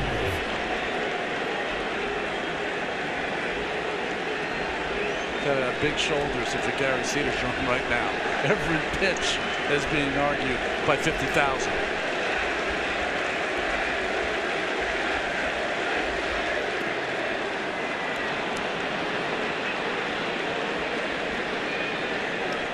Three balls and no strikes to Kim, who's 0 for 3. Hasn't gotten the ball out of the infield. I wouldn't guess he'd be swinging here, Cal. No, I mean, you never know who likes to swing 3-0 and who doesn't. Got some kind of hitter up behind him. You want to get Manny Machado to the plate if you could. Might be worth taking a strike. There it is, 3-1. It's not always true that when you get on 3-0, you get on 3-1, but I think in this case it probably is.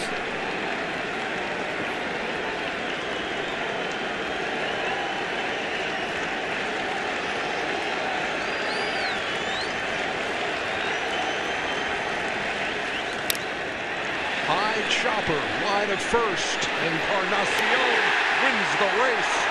3 up and 3 down as we head to the bottom half of the 8th.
Brock appeared in a career-high 71 games out of the Baltimore bullpen this season, and he's in here in the 8th in a tie game, Ronnie. Well, you see that record, 10 wins he got out of that bullpen. He's their lucky reliever when he comes in. All-star this year. First reliever to have 10 wins since Arthur Rhodes. He missed it 94 with the first one to Kevin Pillar, who leads it off in a tie game. The winner moves on to meet Texas. Count even, a ball and a strike.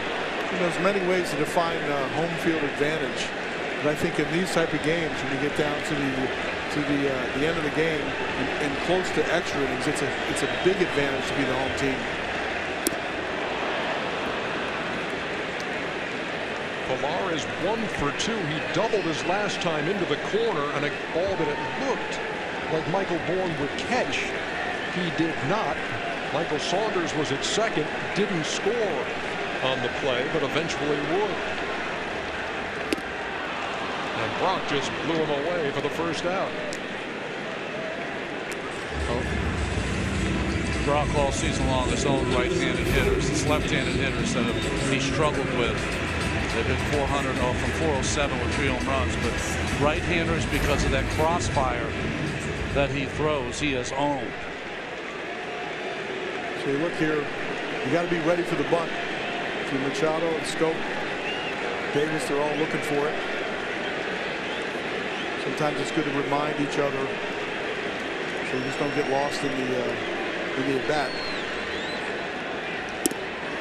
Ran up to bunt, 0-1. It was Carrera who tied this game in the 5th.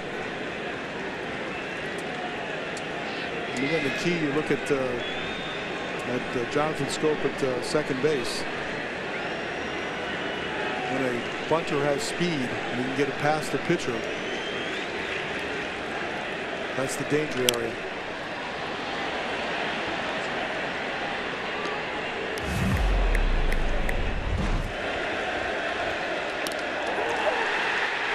That was Carrera tying the game in the bottom half of the 5th. That was the last pitch thrown by starting pitcher Chris Tillman. And it was the last Toronto hit. Breaking pitch. Ball and 2 strikes to the number 9 hitter. These teams fought so hard to get into the postseason. And because of the season series between Toronto and Baltimore, Toronto got home field advantage. Now. Yeah, they won the season series 10 games to 9. So I'm trying to figure out whether it's an advantage to use your closer, at home, because that's normally the conventional thinking. In a tie game, Gibbons will certainly use Osuna.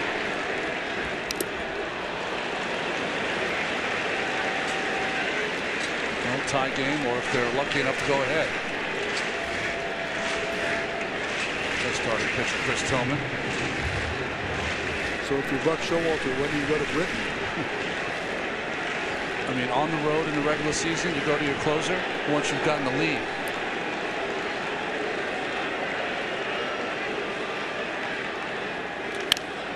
On the ground, into right field, base hit.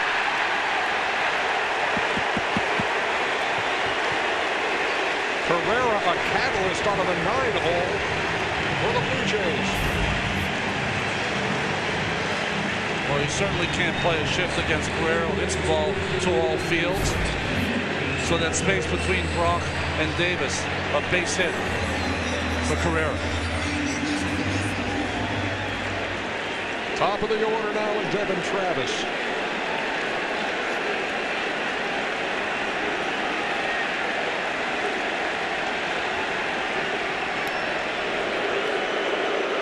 Carrera 7 out of 11 in stolen bases this year. 7 and 11, and off the pitcher Brock this year, 3 out of 4 have been successful.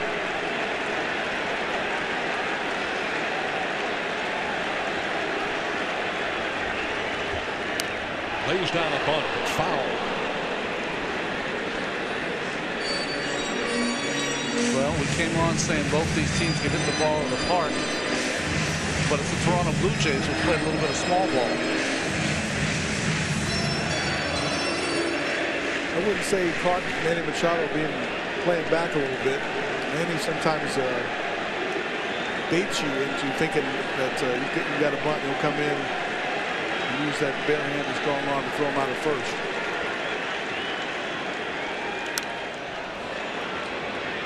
Jumps ahead, no balls and 2 strikes.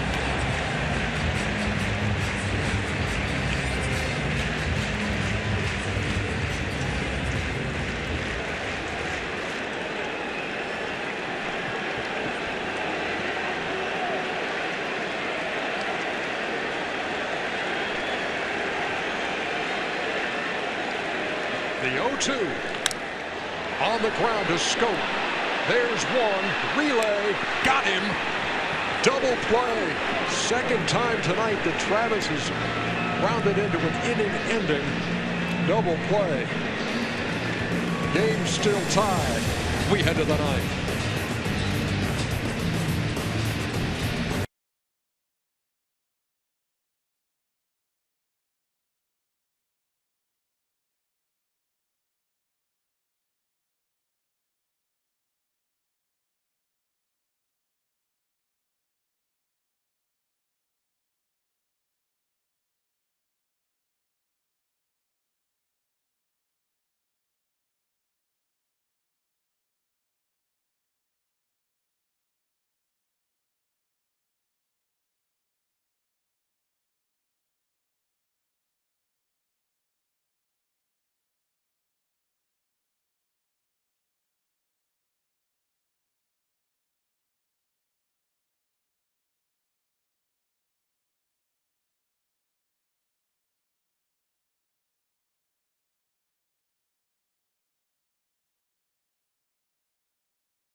Time for records and milestones presented by Jim Beam. Drink smart.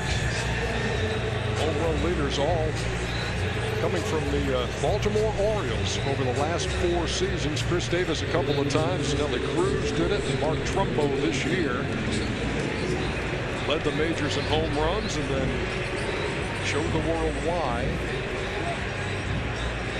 earlier in this one. And the Pirates in the late 40s and early 50s, that was Mr. Ralph Kiner who was responsible for those home runs. Roberto Osuna in a game, tie game for the home team. This is where you see your closer. So we move to the 9th.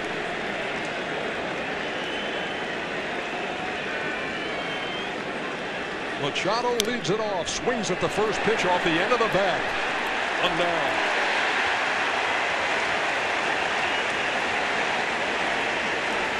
Looked like Manny was geared for 95 and got 88.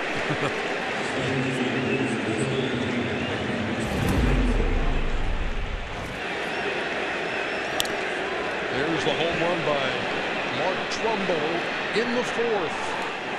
put the Orioles up 2-1. He stand 2-2 in the ninth.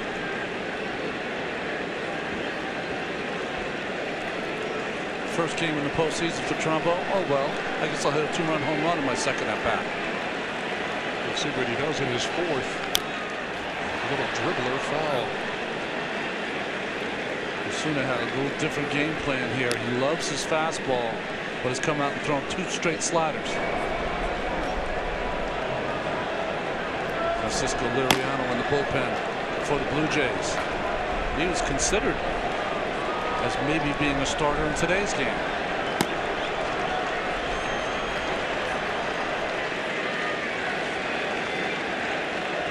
Osuna to the plate. 0-2. And I tell you, we have been fortunate to watch this game, this wild card game, in some tremendous settings, high drama. That game in Kansas City a couple of years ago, with 12 innings between the A's and the Royals. This one is in the ninth, all tied as Trumbo lays off a ball and 2 strikes. The way he took that breaking ball in 0-2, and almost be tempted to throw a fastball. Looked like he was really waiting a long time. Down even. This is our 9th wild card game. First time it's been tied entering the 9th inning.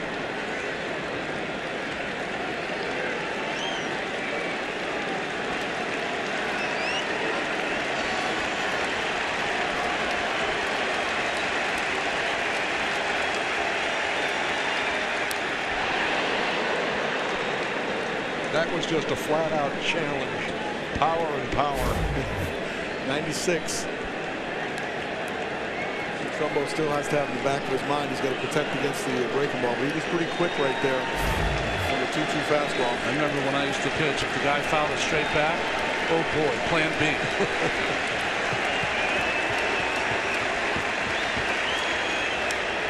Trumbo stays alive.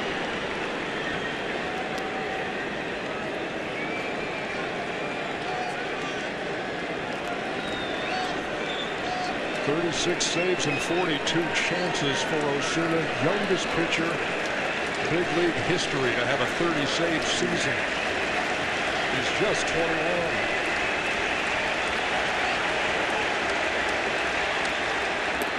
Gave him a little hesitation. He went off Cueto line.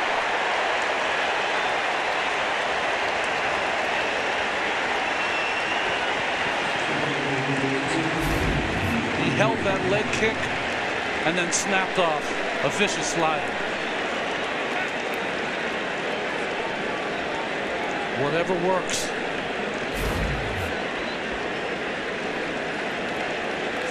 Desperate times, desperate measures. Here's Wieters, who turns around again now, the switch hitter. They hit lefty against Osuna. Is that something he does normally? I've only seen him do that a couple of times, Cal, but I mean, to do it in this kind of circumstance, whoa. And if you're not expecting it, definitely throws off your timing.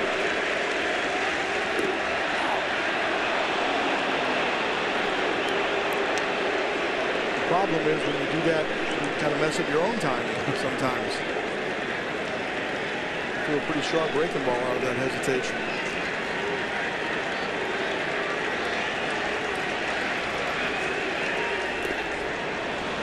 It's 3-0 to the Orioles catcher with Chris Davis waiting on deck. Wow, 2-0 changeup right there too. Matt Wieters, one of the few free agents that we've seen in the past few years take the qualifying offer of his team. Wanted to stay in the orange and black.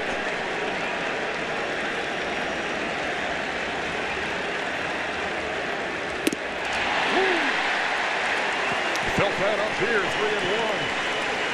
Well, Wieters the last 5 years on a 3-0 count is 11 for 17 with 3 home runs. He tried to hit number 4. Yeah, strong swing. A little bit long, a little bit late on that one.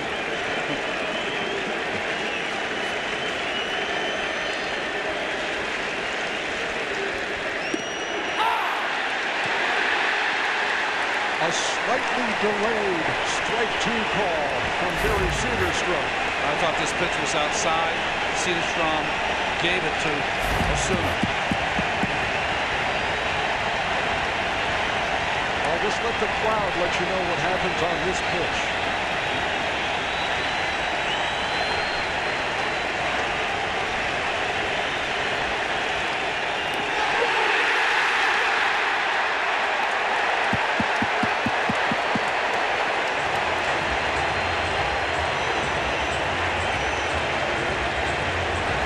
Heading to the bottom of the ninth.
Tonight's 2016 AL wildcard coverage on TBS is presented by Hankook Tire.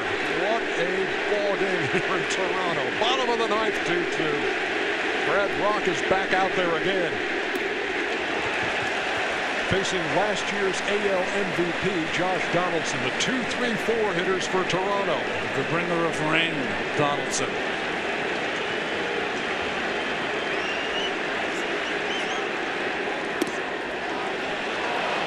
Brad Rock has pitched 2 or more innings 5 times this year.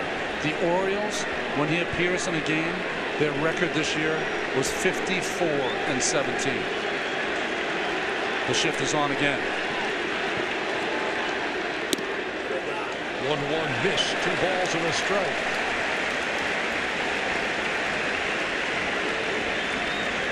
Good numbers against Brock.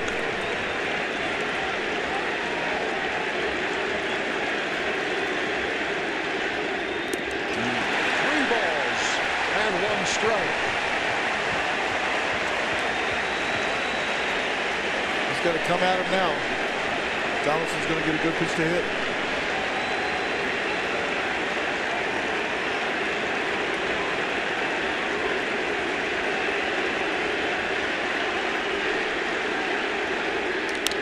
Line drive, fair ball. Donaldson around first. He's at second with a leadoff double in the bottom. bottom of the ninth.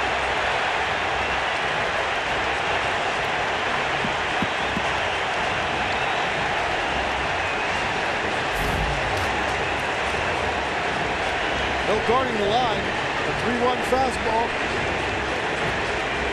Lifts his leg up. Remember, it was 2 seasons ago when Donaldson was third baseman for Oakland, and the same ball by Salvador Perez eluded him to give Kansas City that win. Poetic justice, maybe, for Donaldson.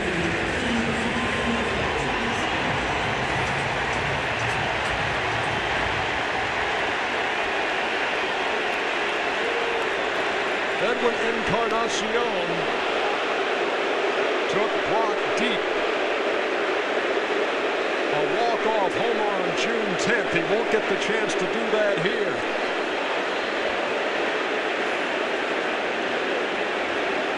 It's a little unusual right here. No outs, got second base. Putting him on.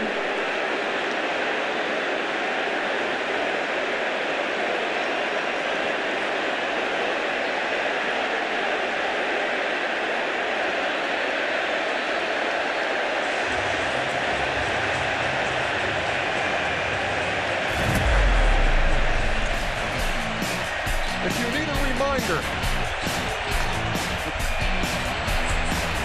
ALDS, the bat flip heard around the world from Jose Bautista in the win over Texas. Wild card game 2016. Here's Joey Bats again. So the walk certainly sets up the double play. But if you're Buck, you got to think, okay, who do I want to pitch to out of those two? And maybe it's the choice he wants to pitch to Bautista.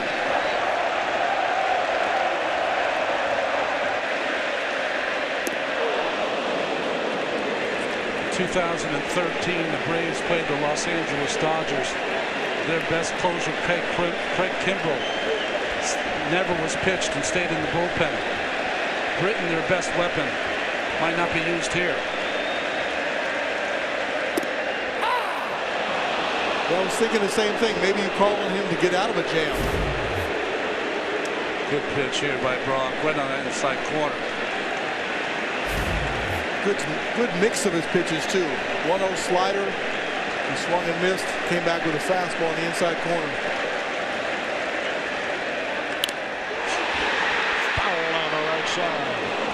The man who never hits a ball to the right side tried to right there. Making sure that that wasn't a breaking ball. Almost an emergency hack. Donaldson, the winning run at second. Encarnacion at first. A 1-2 to Bautista. Tried to hold up and couldn't. And that's out number one. You call it on the pitch or the swing? I think he called it on the pitch, a slider. Bautista disagrees. Thought it was off the plate. But I'm pretty sure that Cedarstrom called the swing. I mean, sorry, called it a strike. You committed pretty far out there as well. Could have been either way, I think.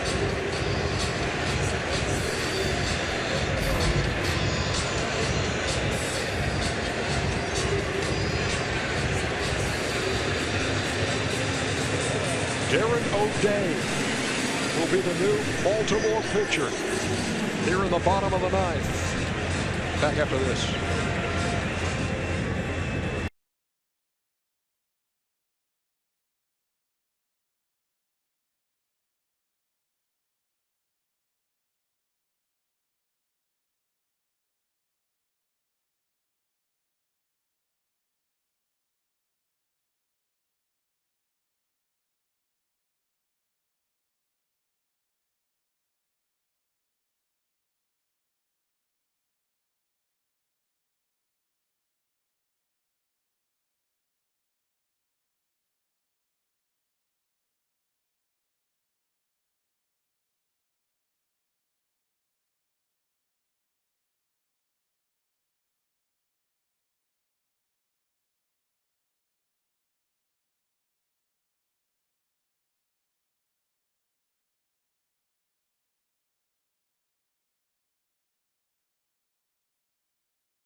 having any fun?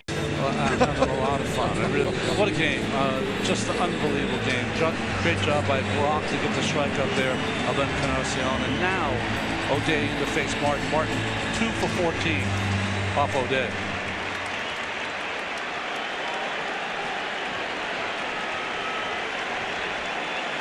Been a tough year for Darren. He's had right shoulder strain. He's had a hamstring pull. Russell Martin is 0 for 3. Grounded to third. Machado goes to second for 1 to first. Double play. The Orioles have done it again.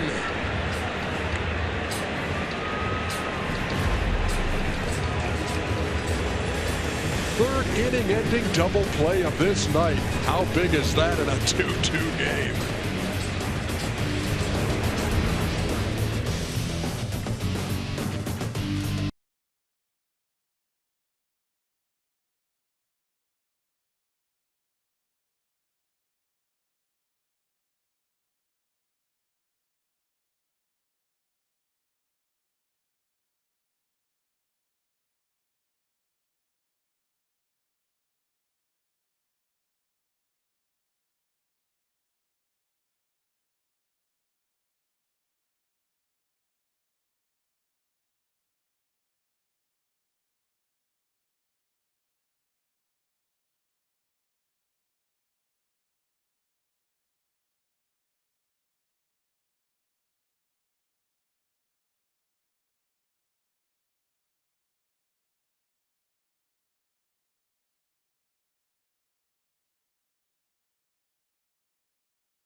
Boards in the 9th for Toronto. The first 2 guys on had the winning run in scoring position, and another Baltimore double play nails them out.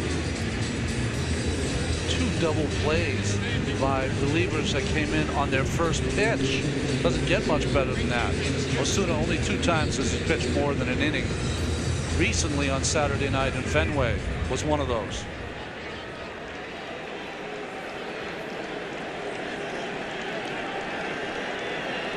Darren O'Day signed to that big contract, hurt for most of the season, but he's had some amazingly productive years in an Oriole uniform.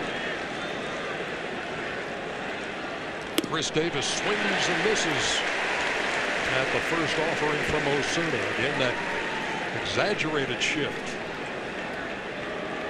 Josh Donaldson was playing up, discouraging a potential bunt maybe on the first pitch. Now he's backed off a little bit. Well, what makes Davis so difficult for a pitcher to deal with? I see the shift. Anything on the ground he might pull, but he has tremendous power to left center and left field once he gets it in the air.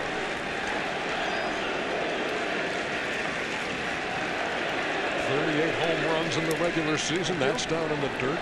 2-1. So on that shot of the shift, you can see that they're playing him shaded the other way in the outfield and extremely to pull in the infield.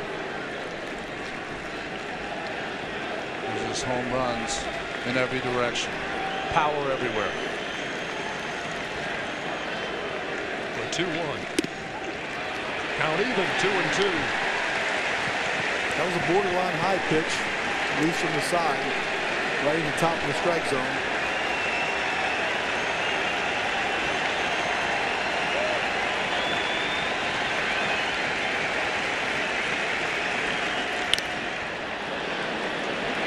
In the air to right.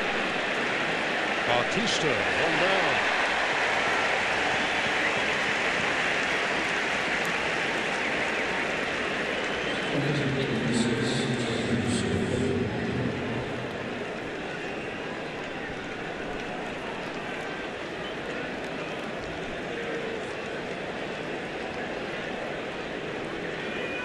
It's interesting. It looked like Edwin Encarnacion called Gibbons out. The trainer is coming.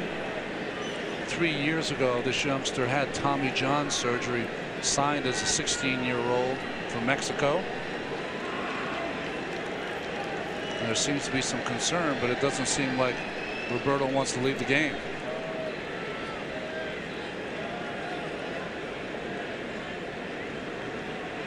John Gibbons told us before the game that he's very careful with his 21-year-old, and he's going to be careful here. It is Encarnacion who signals to the Blue Jays dugout.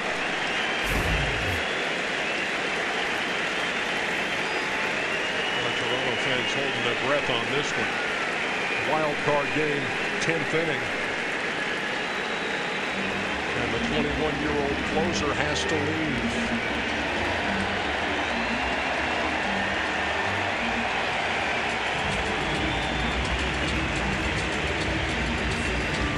And he will give way to the 32-year-old Francisco Liriano.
Game when Francisco Liriano was a member of the Pittsburgh Pirates. That was the Cueto game,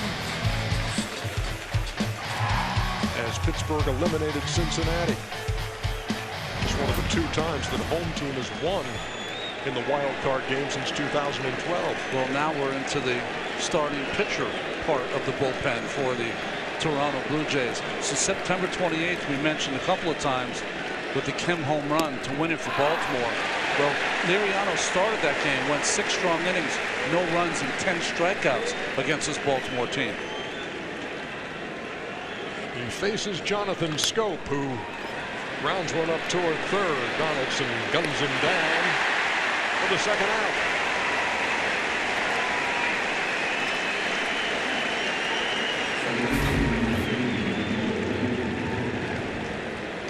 Looking at Osuna's last couple of pitches, and you see his reaction. A little grimace after that slider. Something was wrong.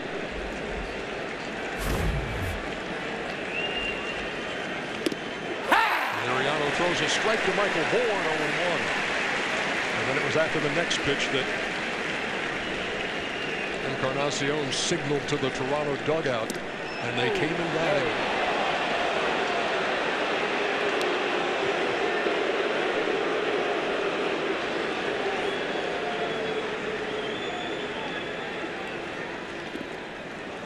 At this time of night, every pitch, every play, every call magnified. Well, the one thing you do get with Francisco is if he is on, you get some length from him. 2-1. Easy play at first. 1-2-3 inning, though it may have been costly long-term in the Toronto scheme. Heading to the bottom of the 10th.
really big double plays in this ball game.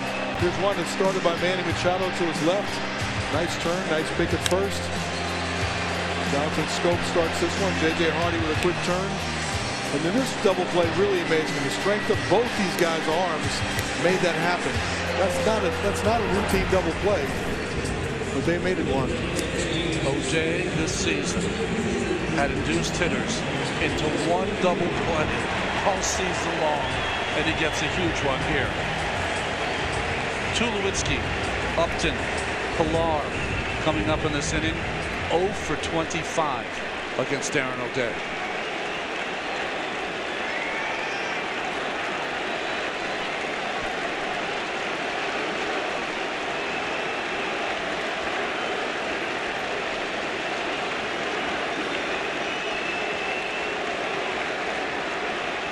Tulowitzki's 0 for 3. Sails outside, 1-0.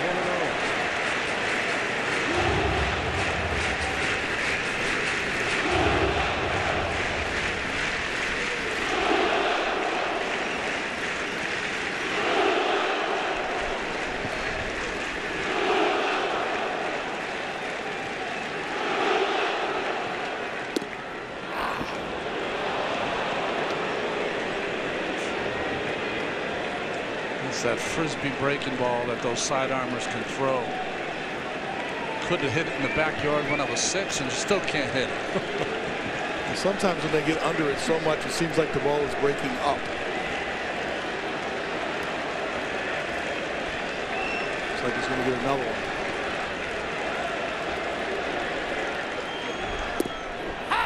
There's another strike, 1 and 2.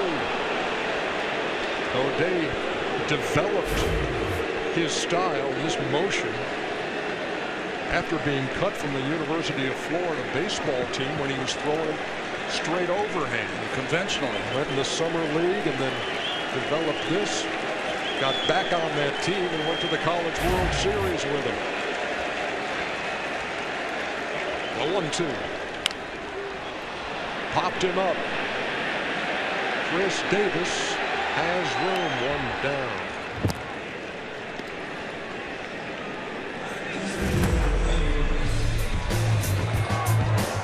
Taking you back to 1993. Joe Carter, one of the iconic postseason home runs of all time. Touch them all, Joe. Back-to-back World Series for that talented Blue Jay team. And then came a 21-year drought before they went to the postseason again and returned last year. Had the dramatic win over Texas in the ALDS, knocked out in the ALCS by the Kansas City Royals. Well, Justin Smoke's going to be up for the Blue Jays. I talked about that 0 for 25 from Tulo, Pilar, and Melvin Upton Jr. Melvin 0 for 16, so Smoke will be the hitter. He's one of 3 switch hitters coming off the Toronto bench in this one. Blue Jays have used 6 pitchers and now 3 DHs.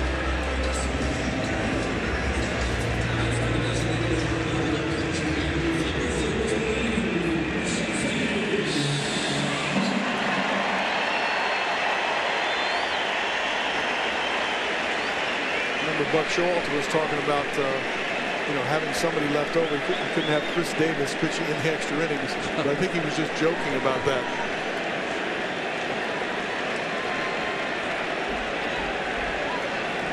Originally drafted by the Texas Rangers, he's trying to send Toronto to Texas with 1 swing.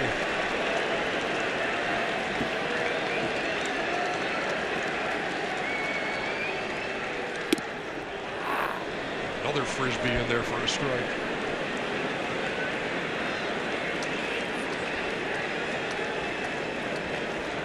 Smoke 2 for 6 off Darren O'Day.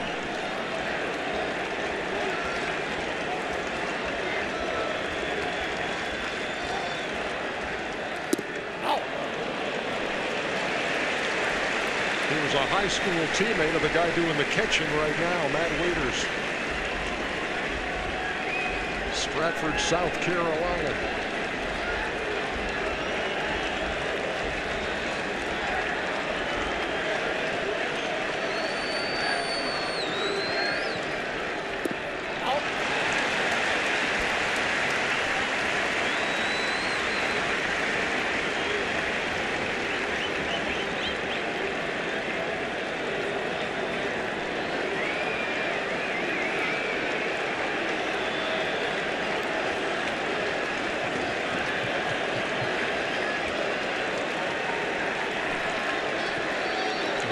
Has one he likes. And here comes the 2-1. Inside. 3 balls and a strike.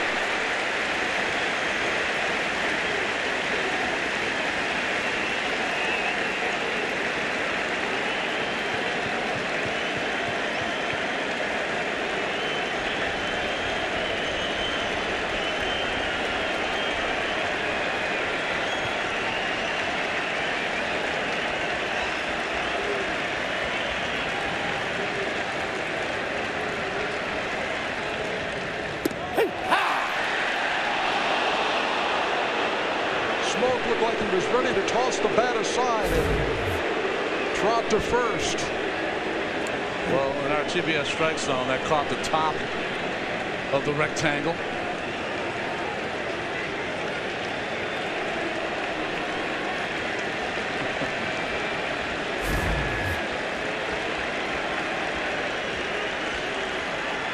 O'Day to the plate. And Smoke hangs in.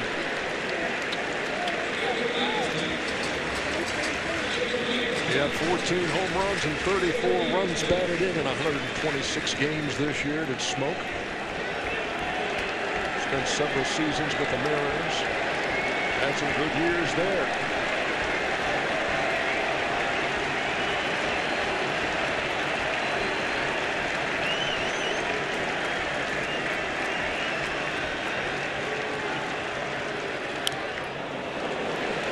There's a better swing there. Smoke 3 for 13 as a pinch hitter this season. Darren O'Day, has gone inside the last 3 pitches on him. That ball leaked out over the plate, got a little bit more of the plate.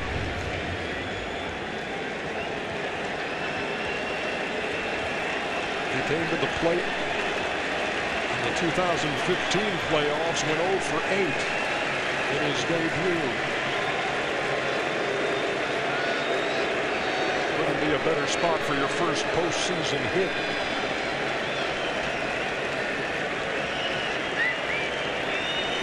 Sinker down the way here.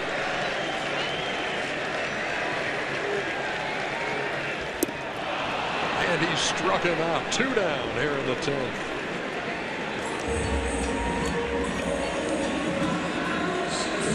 I mean, when he's right, you love Darren O'Day in the game late because he usually doesn't elevate the ball too much. And no way for Smoke to get that in the air. And his head is only a couple of feet from the ground as Darren O'Day.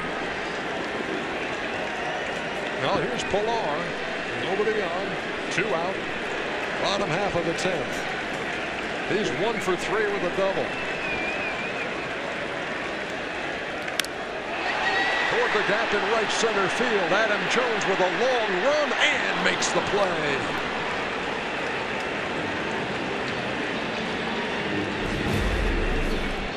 Ball tailing away, but Adam Jones, all that speed. 1, 2, 3, 10th. Let's go to the 11th, folks.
Continues. The winner of this game will be in Texas, 4:30.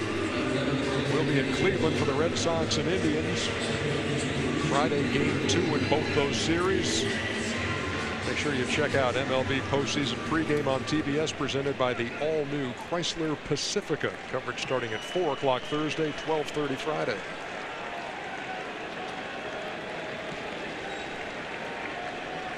Now, we posed the question several innings ago, once the starters were gone, whose bullpen is going to blink first? At this point, eyes wide open on both sides. Well, Minnesota Twins teammates facing off right here. Francisco Liriano and J.J. Hardy.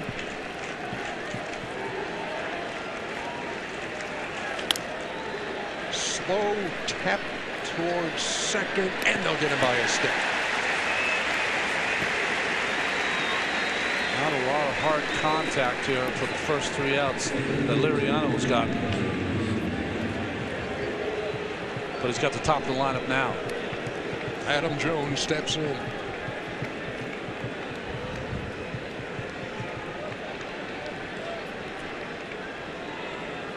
I'm always curious because they don't play no doubles too much anymore. Looks like Josh Donaldson is pinching the line a little bit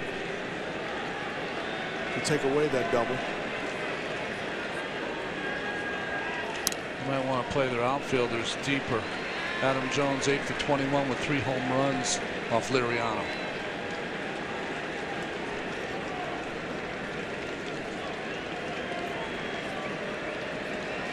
He's got a single and 4 trips in his score run.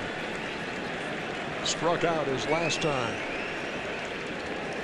Now, Liriano came inside and missed. Ubaldo Jimenez is loosening. And Brian Dunson, the left-hander.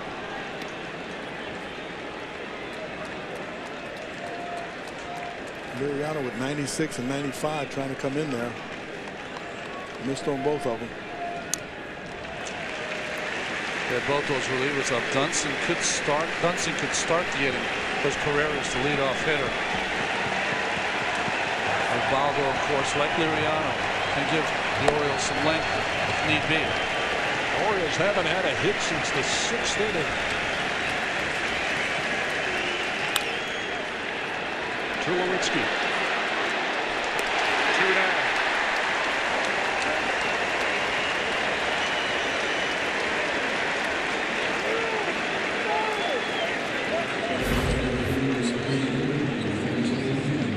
This ball's hitting the hole. Tulo takes a shorter angle to it.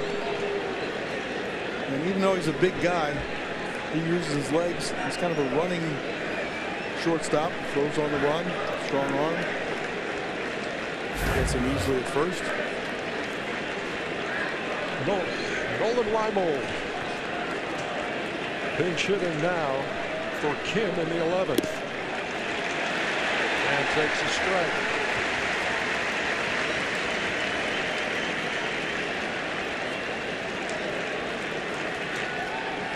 Boy, Liriano working in a hurry. Give me the ball, let's go. Always accused as a starter of working slowly. Just the opposite as a reliever.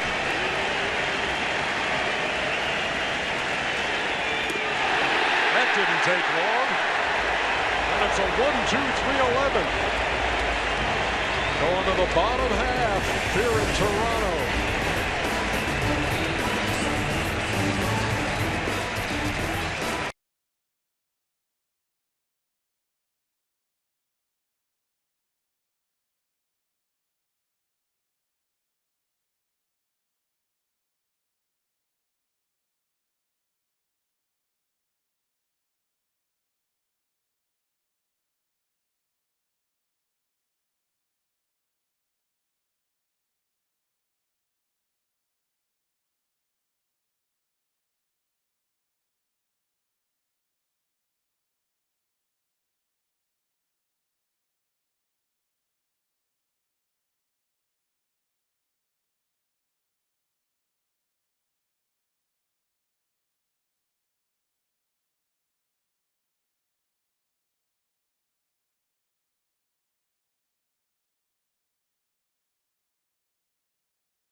2016 AL wildcard coverage on TBS is presented by Hankook Tire.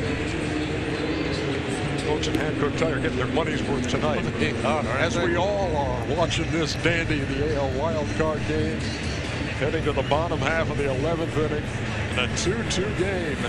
Brian Dunsing gets the call from the Baltimore bullpen. Nolan Reimold, now the new left fielder, but Dunsing's on. He was signed by Kansas City in February, released in March, signed again by the Royals on April 1st, and then released in May and signed later that month by the Orioles.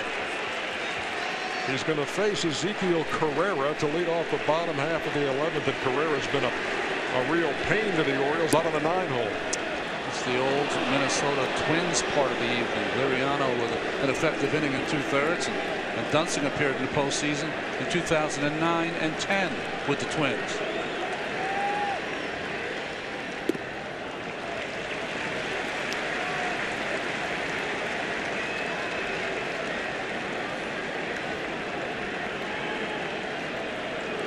Carrera knocked in the game-tying run in the 5th. We've been sitting on 2-2 since then.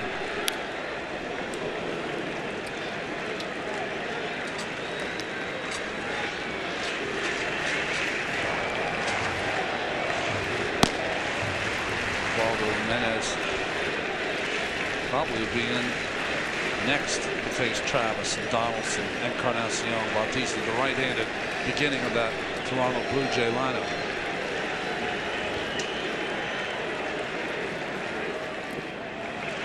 Breaking pitch missed.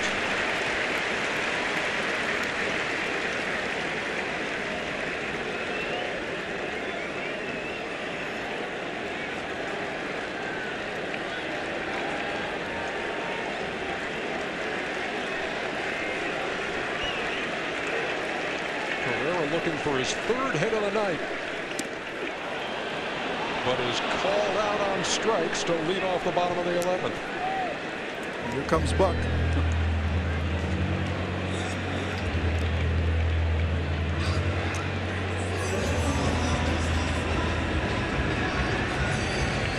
Yeah, here comes Buck. There goes Ryan, and here comes Ubaldo in the 11th in the wild card game.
Back here in Toronto, Ubaldo Jimenez into the fray here in the 11th.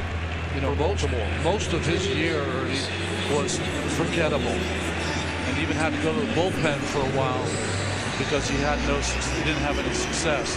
But in September, he turned it around. 3-1 with a 2.31 ERA for Ubaldo. Back to the top of the Toronto order, and Devin Travis, who's 0 for 4 and twice hit into inning-ending double plays. Nowhere near with the first one, 1-0. Once upon a time, this guy was unhittable. He was. Back in 2010, threw a no-hitter. Starting pitcher in the All-Star game. Third in the Cy Young back then with Colorado. Ubaldo's issue, especially early this season, 72 walks in 142 innings pitched. Too many walks. Into left field, that ball will fall for a hit.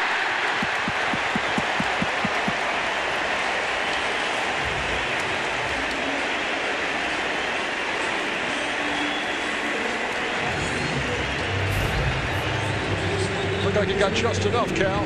Yeah, fastball right down the middle here. 90 miles an hour. Waldo used to running up there around 95, 97. That ball hits a little bit foul on the bat, but hitting the right spot. 30 runners tried to steal a base off of Jimenez this year. 26 successful.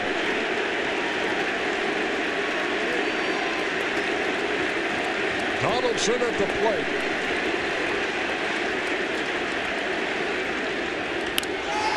Into left field, that's going to fall for a base hit. Around second, heading to third. Here comes the throw. He's going to be in there easily.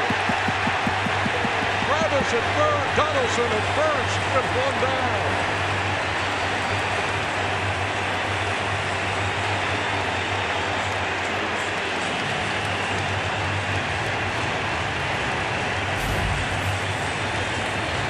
Pitched on the first pitch and a bullet to left field. Reinhold misplayed it a little bit on the first to third. Remember Reinhold came in and struck out on 3 pitches, came in defensively. Travis saw him miss the ball and went from first to third. Donaldson, more heads up, might have been able to take second on that play, but wasn't able to get there. Really aggressive base running, coming around looking for the opportunity to go if he didn't come up with it clean, and he didn't hesitate. Well, it's a team, the Toronto Blue Jays, who had all kind of problems defensively in September when they had their worst month of the season. It's a defensive mistake by their opponents that helped them here in October. This happened June 10th. Encarnacion with the walk-off, taking the Parrot for a walk with the right arm extended. Edwin, Toronto Blue Jays, 6 walk-off wins this year.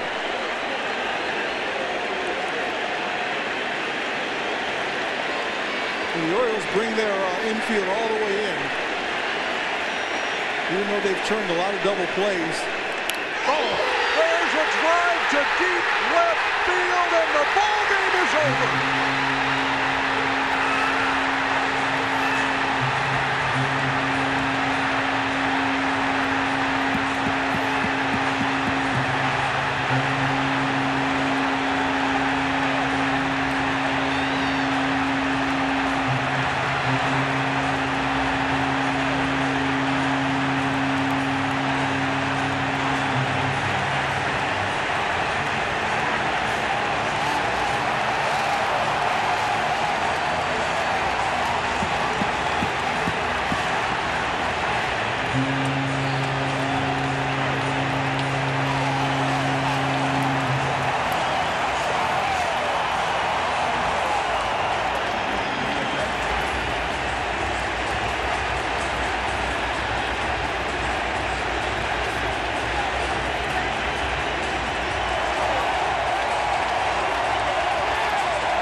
absolutely electrifying moment to send the Toronto Blue Jays into the ALDS against the Texas Rangers, and he knew it as soon as the ball left the bat. Well, everybody in the ballpark knew that was gone. Got every bit of it on the first pitch fastball. That's 2 black flips in 2 years for the Blue Jays. 4 of their 5 runs scored of home runs from Bautista and Encarnacion, who might not even be with the ball club next year. Both free agents.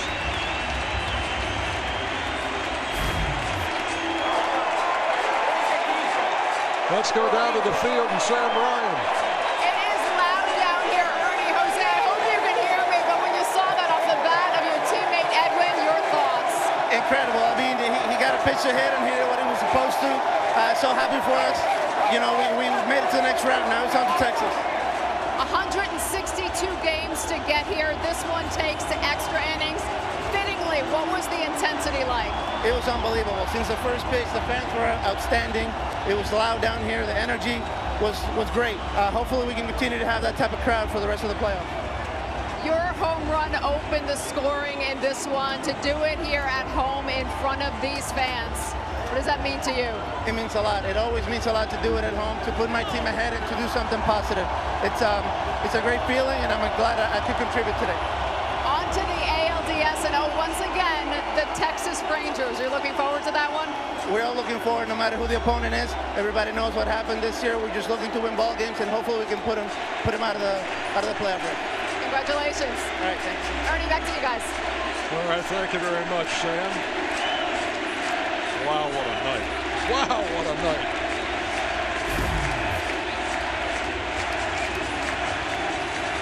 Encarnacion, walk-off 3-run shot.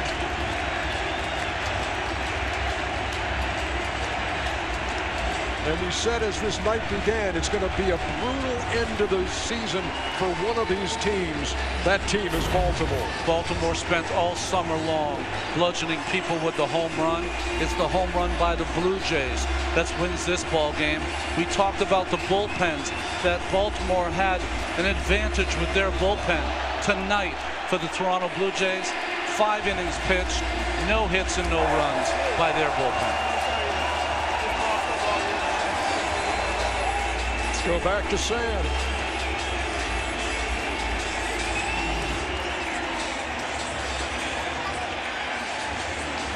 Sam, you may be right. Maybe you can't hear us. Maybe it is that loud down there. It is this loud down here.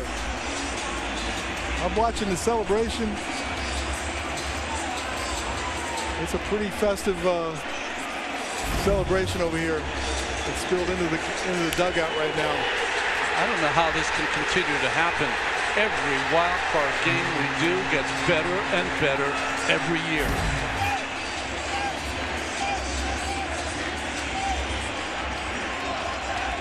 Now let's try to go down to Sam Ryan. Sam. And Ernie, we have the starting pitcher for tonight, Marcus Stroman. Your manager, John Gibbons, giving you the ball for this one. You said you were ready. You said you felt stronger now than you did earlier in the season. What was it like for you out there, especially early on? You were working quickly. Me and Russell had a really good mix going. I was confident, I was being aggressive. I feel like I'm able to really lock it in these big-time games. I was extremely happy that I was the one to get the ball. This entire organization, entire staff, entire country of Canada has unbelievable confidence in me, and I ran with it. I love being out there and play with emotion, and I feel like that fits my personality. In the bullpen, you're warming up tonight. We saw you saluting the crowd also. You seem pumped up. What was the feel of the ball like in the bullpen in your warm-up pitches? I can't tell you. From the second I walked out of the dugout, I got chills from the entire crowd just standing up and cheering. This crowd's unbelievable. The fans here are unbelievable. They bring a ton of passion, and I love it because that's everything that I need and kind of everything that I work off of. What can you say about what the bullpen did tonight behind you? The entire year, not only today, but obviously today they were incredible, but the entire year they've been shut down. Biagini's been unbelievable. Gurley, obviously, and then Osuna, everyone knows what Osuna's capable of. So, unbelievable job, not only from the bullpen, the entire defense. Tula with a couple sick plays. KP with a nasty diving catch. It was a complete team effort, you know what I mean? And then Eddie getting that big hit. Marcus, congratulations. Thank you, I appreciate it. Back up to you guys. The Stro Show just part of the show on this night here in Toronto, as the Blue Jays walk off against the Baltimore Orioles in 11 innings. 4-9 in extra innings for the Blue Jays until tonight. You talk about the strength of that Baltimore bullpen being Zach Britton, perfect in save opportunities. Never able to get the ball into his hands tonight. Final score, Toronto 5, the Orioles 2. For Ron Darling, Cal Ripken, Sam Ryan, the rest of the crew, this is Ernie Johnson bidding you a good night from Toronto. Stay tuned for the postseason show on TBS, presented by the Lincoln Motor Company. I'm sure you'll hear from that guy, Edwin Encarnacion, who walked off the Orioles here in the wild card game.